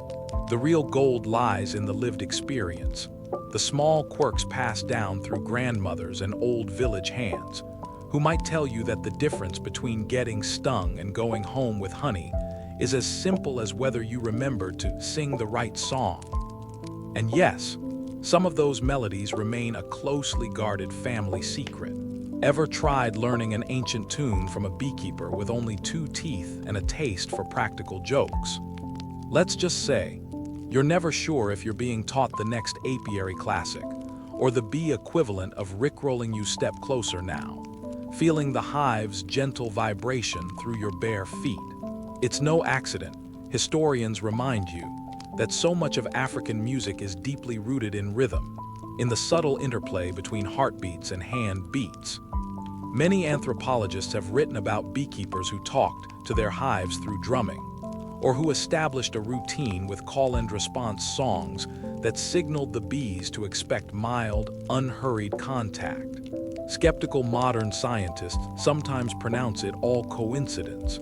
Maybe the steady noise just drowns out sudden claps or coughs. Maybe bees are simply less surprised when background sounds fill the air and mask the heavy-hearted footsteps of an anxious human. Historians still argue whether the bees truly hear these songs or merely respond to the change in the keeper's mood, a point dictated as much by worldview as hard evidence.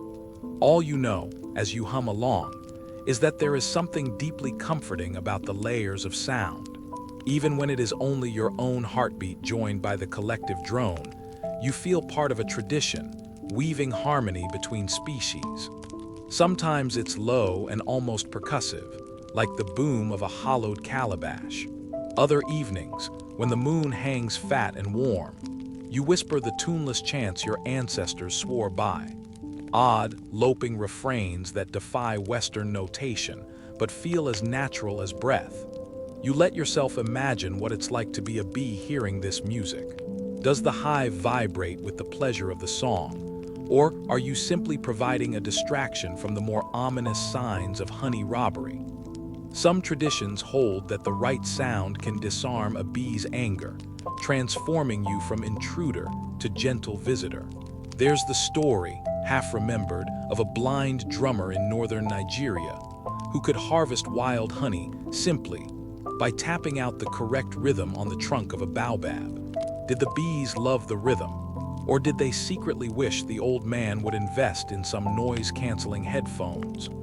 The jury, it seems, is as undecided on bee musical tastes as on the question of whether bees really care about your fashion choices. Spoiler, they're not fans of that neon crop top beyond melody. You experiment with other sounds. A few beekeepers in the forests of the Congo even claim that clicking two stones together in a steady, patient beat pacifies bees far better than frantic shouting or aggressive smoke. Your friend Kofi, of course, prefers the silent treatment, convinced the bees appreciate a dignified quietude over the cacophony. Meanwhile, your cousin swears the sound of a wooden flute is as essential as a veil in keeping faces sting-free. This, incidentally, is a point of some light-hearted debate among family keepers, each camp vying for the title of most unstung at the annual honey festival. What is not in doubt is that sound, whether song, drum, flute, or the soft padding of feet, creates a ritual space. It lets you tune both the atmosphere and your own nerves. There's the suggestion from older stories that some beekeepers, facing a particularly angry hive, might break into laughter, not out of bravado, but to mask fear and redirect the energy of the moment. Bees and humans, after all, often find their destinies aligned by rhythm. You approach in peace. You leave in sweetness the quirkiest detail you recall. And honestly, the crown jewel of dinner table anecdotes is the legend of a southern Zambian beekeeper who recited a poem backwards while harvesting. Supposedly, this trick guaranteed a sting-free evening and a bumper honey crop. Notorious for stretching the truth a tad, this fellow also claimed bare feet improve the sonic harmony shared with the bees. Historically plausible. Perhaps, perhaps not. But are you bold enough to walk barefoot through an apiary? Didn't think so. As you work, the gentle layers of sound fill the evening. There is the hum and thrum of bees, an ancient music all their own, woven with your voice and the thump of your palm against your thigh, keeping time. The edges of your nervousness wear away. For all the skepticism swirling in university symposiums and online forums, what matters here is that sound. You walk the shadowed path between fragrant hives, night birds chittering softly in the trees above, and it's somewhere between your fourth yawn and the distant mutter of honeybees, settling for the evening that you start to wonder, what would your own beekeeping look like if you swapped modern metal boxes and quick-fix tricks for the surprisingly laid-back, low-drama strategies of ancient African beekeepers? The air carries the scent of warm wax and drying grass, reminding you that beneath all the technological glitz of the present, there's a humble wisdom humming patiently among the shadows. You might scoff at the idea that centuries-old practices have anything to teach you, especially when your phone can practically tell you when a bee sneezes. But ancient African beekeepers had a knack for harmonious living, both with their bees and with the land itself. A knack less about gadgets and more about patience, observation, and saying, "Hey, let's not annoy the creatures with stingers." Wouldn't your stressful, high-maintenance hives breathe easier if you took a page from their sun-baked manual? You roll this notion around while viewing in your mind's eye the carefully woven cylindrical hives perched high in acacia trees of the savannah. Now in the modern world, we pride ourselves on innovations. Plastic frames, instant mite-spotter apps, even bee-suited robots, seriously, those exist. Yet, imagine if you decided to swap out your high-strung, anxiety-inducing honey harvest for a more respectful, mutual approach. Remember how those ancient beekeepers relied less on brute force and more on reading the subtle moods of their hives, approaching gently, a calm song on their lips. As you listen to the faint hum of bees, you can't help but notice that peaceful apiaries in the past were less about controlling the bees and more about sharing the space. Modern beekeeping often brags about efficiency. Maximum honey, minimum time, and just a quick chemical spritz if things look dicey. But those old-school African methods, built on slow, hands-off monitoring, could teach your busy schedule a thing or two. You've seen beekeepers padded out in thick suits, looking like marshmallow space explorers. Contrast that with the image of a Zimbabwean or Tanzanian beekeeper, moving thoughtfully, perhaps relying on the shade of a wide-brimmed hat, a bit of smoke from smoldering herbs, and the unwavering patience of, well, a bee waiting for her flower to open. That's not to say the ancient methods were perfect. Historians are still arguing whether the leave it alone and let it be approach always meant healthier colonies, or if some clever pest and disease avoidance was being quietly overlooked. But here's a mainstream historical nugget for your sleepy mind. Scholars generally agree that African beekeepers were among the first to use elevated hives to reduce predation. This was clever, not only in keeping honey out of the reach of honey badgers with their near-legendary persistence, but also in deterring swarms of other, less-than-welcome guests. By comparison, launching your hives onto rooftops or suspending them from urban balconies today almost feels like following a trend set centuries ago, only with less risk of being sniffed out by a honey-obsessed mongoose. Feel free to gloat next time someone says you're being innovative. Your path through the dappled light of this ancient modern continuum, you notice that the atmosphere of acceptance and mutual benefit ran deeper than surface-level calm. The very act of opening a hive was ritualized, sometimes with prayer or a song bonus, keeps you from accidentally swearing at the bees. Wouldn't your modern honey haul, extracted with more mindfulness and perhaps a dash of hesitant humming, come out smoother, not just in texture but in flavor? The joke's on anyone who thinks $9 honey at the farmer's market outclasses a batch gathered by somebody who genuinely tries not to annoy the bees. Then there's the quirky tidbit, the kind that makes you snort. In some African traditions, beekeepers would daub themselves with certain herbal infusions, convinced these would calm the bees.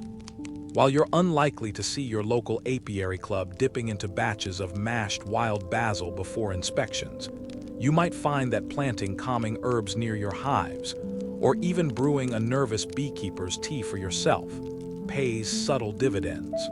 Whether you believe in the metaphysics or not, a little chamomile goes a long way. You remember how community and cooperation threaded through every level of African beekeeping. Apiaries were rarely fiercely guarded personal fiefdoms. Instead, they were managed collectively, with honey-sharing agreements and a mutual respect for both creatures and humans involved. In your world of competitive markets and veiled trade secrets, could you bear to try a little more open cooperation? You might worry about neighborly rivalry, but it turns out that bees, much like humans, respond best when their caretakers aren't on edge about who gets the last drop.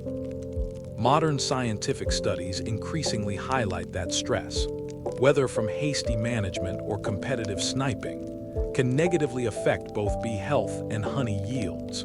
That's one area where those ancient folks, with their all in this together ethos, quietly knocked it out of the park.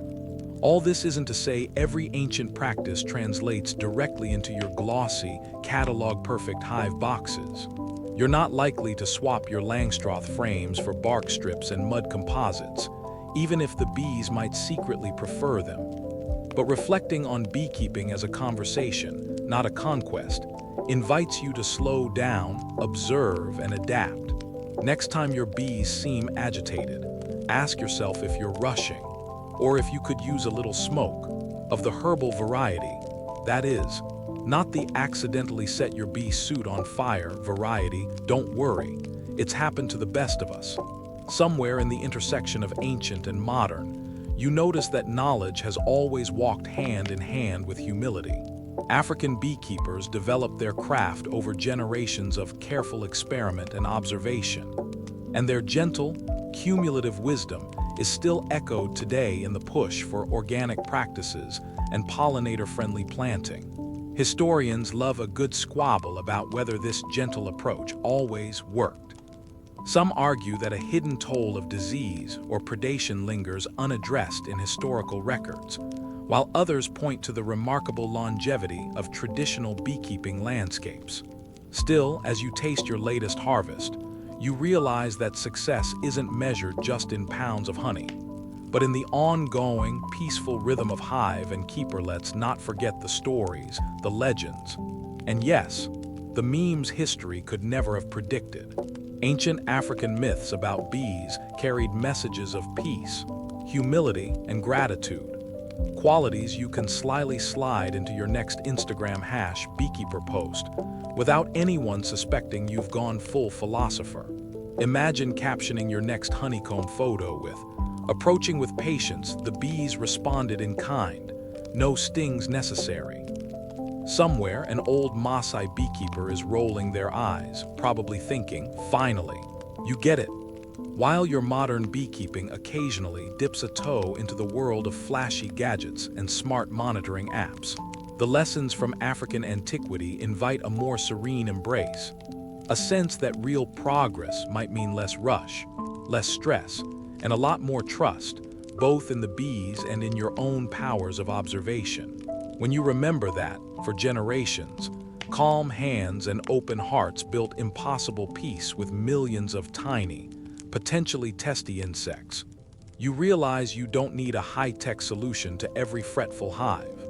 Sometimes you just need to step back, listen, and let the rhythm of insects, wind, and heartbeats guide you toward a sweeter.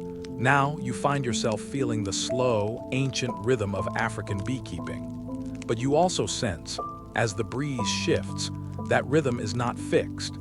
The ancient ways you admire so deeply weren't etched in stone like a rule book hidden in a honeycomb. Imagine, instead, time rolling forward, as unpredictable as a curious goat in the village garden.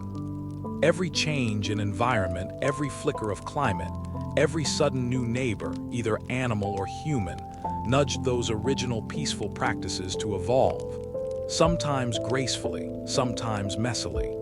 You are there, basket in hand, watching the elders scan the horizon for storms, and already you know. Beekeeping's challenges are a little bit like chasing the shade of an acacia tree, never quite catching it for long. Picture the rain's shifting moods, for example. It's not all endless sunshine and idyllic flowerscapes. Sometimes the dry seasons grow longer, the air thicker, and the blossoms fewer.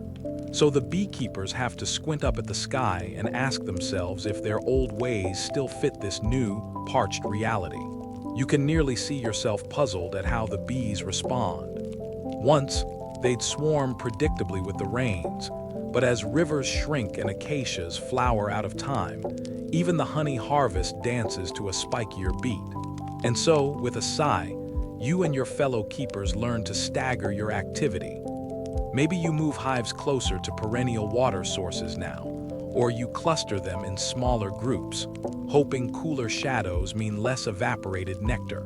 Some seasons you almost consider introducing bigger umbrellas for the bees.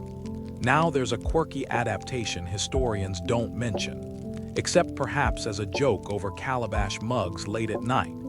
Your senses prickle at the touch of new plants, foreign breezes, and even the faint whisper of foreign visitors arriving over trade routes. Here, adaptation sneaks in, subtle as a termite mound appearing overnight.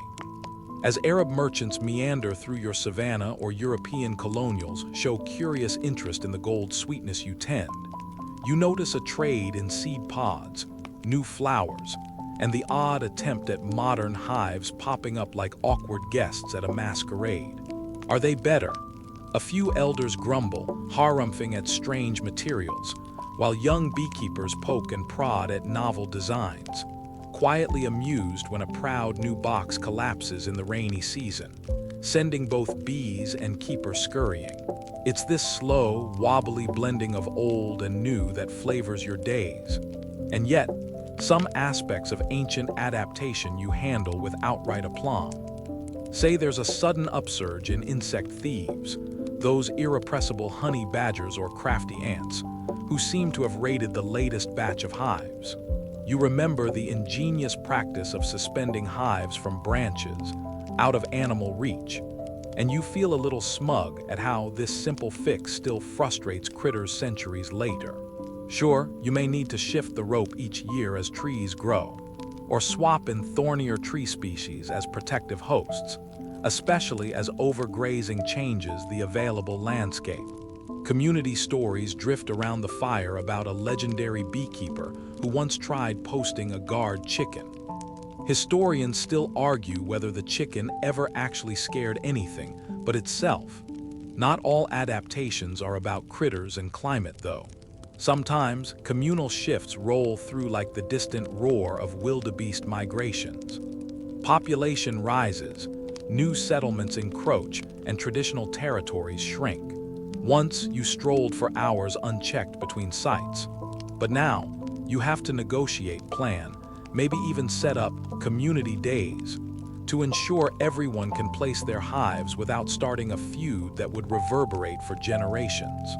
This social adaptation creates a new layer of rituals, usually involving a great deal more drumming, dancing, and, let's be honest, some bold neighbors showing up in their best outfits, hoping for a taste of the honey haul. In this context, your elders invent new customs, little add-ons to existing rituals, blending the spiritual with the practical, just to keep the peace as the village footprint sprawls. At this point, you might catch wind of real crisis, the kind that cannot be outnegotiated, like the arrival of new bee diseases or pests that slip in unnoticed through a trader's basket or on the wind itself. Once you handled most threats with a twist of herbal smoke or a sprig of fireleaf hung at the hive entrance. But now, those methods sometimes strain under new pressures. Collectors speak of colonies that collapse overnight, a kind of quiet vanishing that feels heavy compared to other challenges you have weathered. The beekeepers debate, in long circles under the baobab, whether to try remedies whispered from distant cultures or trust in the old ways. Perhaps there is an awkward moment when someone suggests introducing non-native bees, and the elders collectively inhale so sharply you imagine the very air shudders. Of course, as you adapt, you envy the past practices' supposed simplicity. But then you remember, even back then, every tradition was an experiment at first.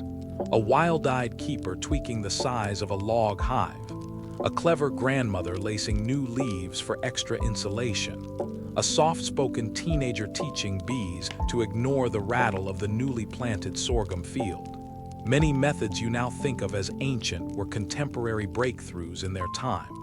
So don't be surprised if your own little improvisations survive a few hundred years and wind up revered by descendants convinced their ancestors were always wise. Historians still argue whether the famous whisperer technique used to calm bees with song originated in one village or another.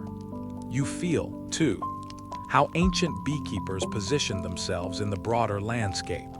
Droughts came, rains wandered, and sometimes whole groups moved hundreds of miles, carting favorite hive logs and secret herbal smudges along for luck.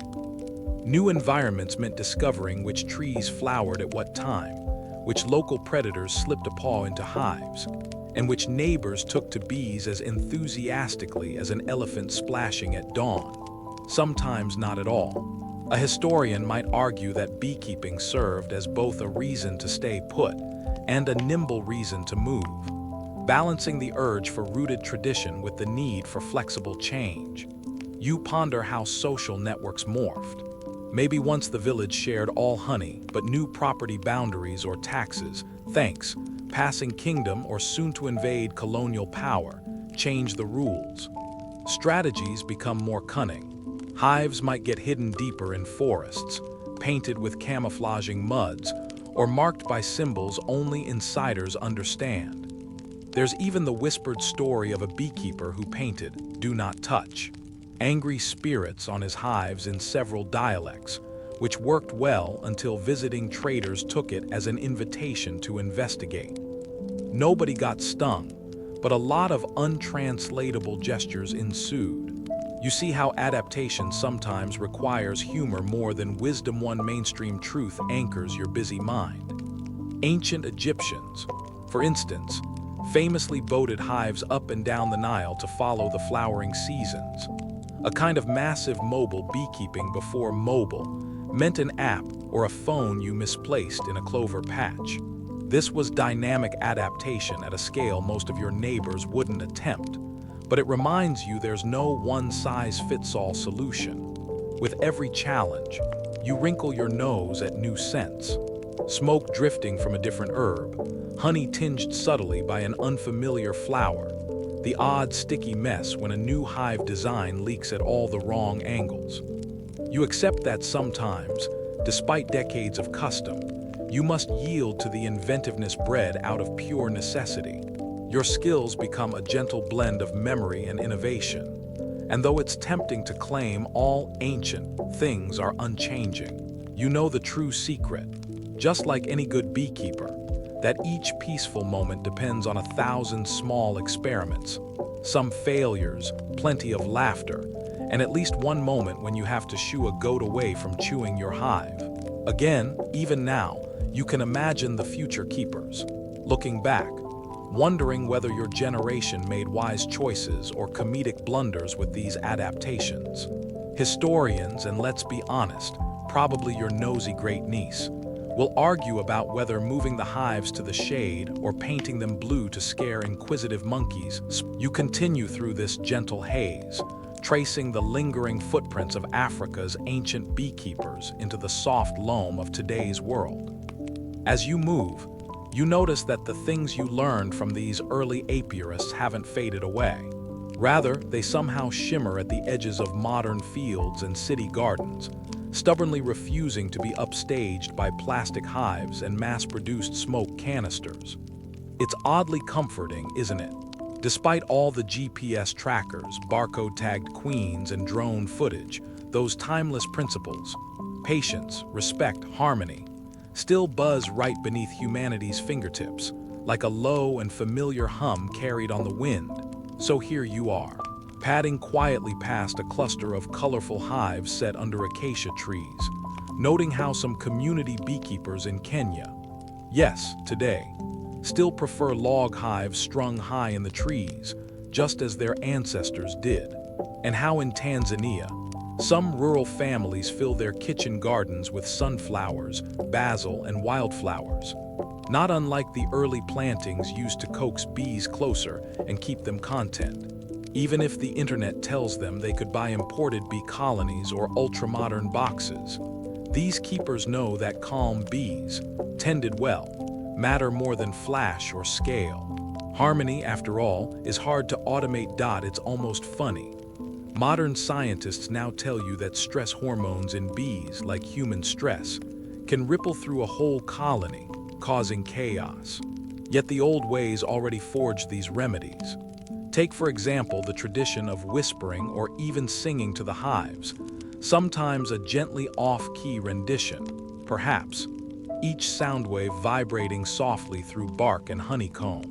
Historians still argue whether you can musically pacify an African honeybee, but current research suggests that the gentle rhythms and a consistent human signature really can lower aggression in busy colonies, just as that old village song claims.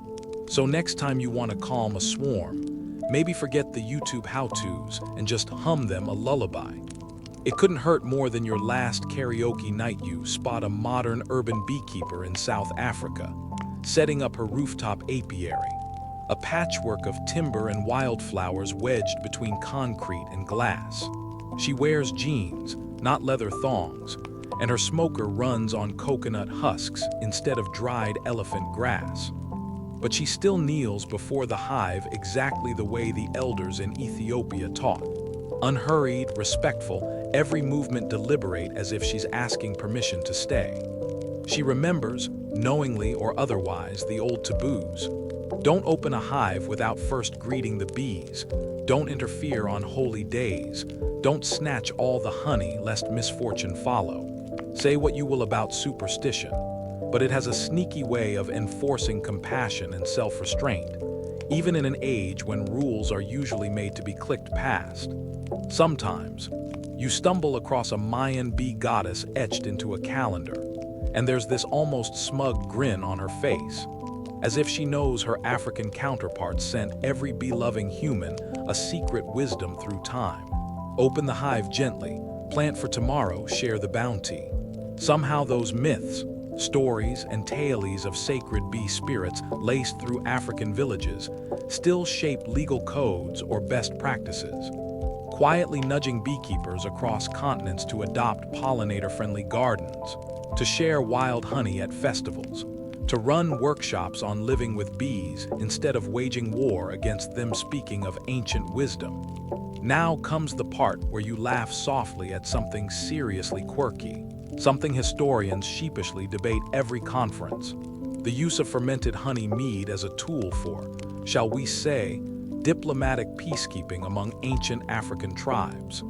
Some claim these honey feasts helped dissolve tensions.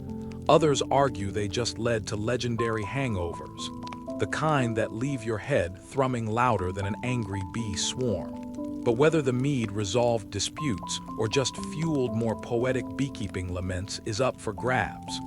What's certain is how honey harvests were a time to gather, renew alliances, and tell tales of the bee who stung the sky, ensuring that both the honey and the folklore flowed sweet and abundant. You chuckle, thinking how these community feasts, once gatherings beneath baobab trees, still echo in modern honey festivals.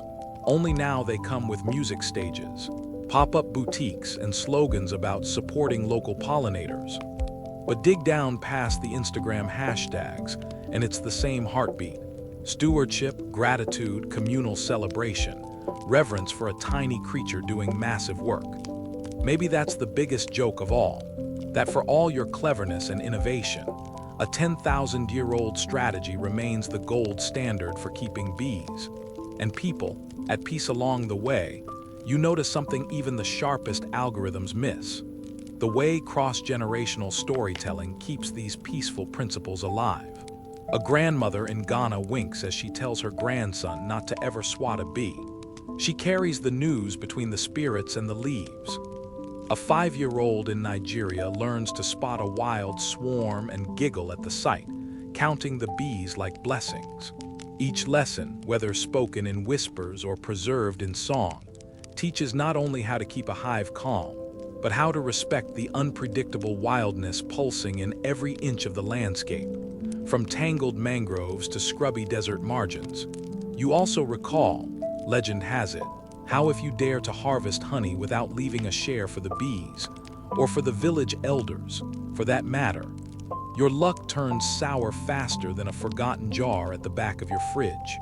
This isn't just myth-making. It's a clever nudge toward ecological balance, resource sharing, and the sort of long-term thinking that, frankly, has outlasted more than one empire. Historians still puzzle over just how much of this wisdom was codified law versus understated taboo. But the result is the same: more honey for all, and bees that stick around to pollinate next season's crops. You pass by a market stall brimming with deep gold wild honey from Cameroon, and the vendor grins at you, reciting a line her ancestors have passed down: listen to the bees. If they're calm, you're safe. It's advice as practical now as it was then, just the kind that modern apps and manuals try to distill into 10 simple tips. Spoiler: it's usually the 12th one you should follow. You realize, a bit sheepishly, that not every brilliant beekeeping solution requires a lab coat or a Latin name. Sometimes, it's as simple as watching the seasons, sharing a story, or pausing long enough to hear the change in a hive's hum. Of course, sustainable peace with bees isn't just about folklore, ritual, or nagging grandmothers with sticks. Modern threats, pesticides, monoculture crops, vanishing forests, prompt a new search for equilibrium, a fresh weaving of old wisdom into new cloth. Around Africa and beyond, beekeepers collaborate with conservationists, blend indigenous techniques with modern science, and root their innovations in ancient logic. Want to repel mites without harsh chemicals? Try botanical infusions and smoke, old tricks that predate pesticides by millennia, now finding a second wind on eco-farms everywhere. Wonder if wildflowers really boost honey yield? Turns out, centuries-old planting guides were 2 steps ahead of every glossy garden magazine. As twilight deepens around the apiary, you stretch your arms, feeling the continuity of it all. The way ancient methods thread through your heart and hands, inviting you to slow down, to tread gently, to remember the quiet dignity of a well-tended hive. These aren't empty rituals, but tools that have endured, shape-shifted, and been gently reseeded in countless modern gardens and city rooftops. You start to realize that the greatest legacy of Africa's ancient beekeepers is not a set of rules or tools, but an attitude, a willingness to partner with nature, to engage in a tender, sometimes fumbling dance of give and take.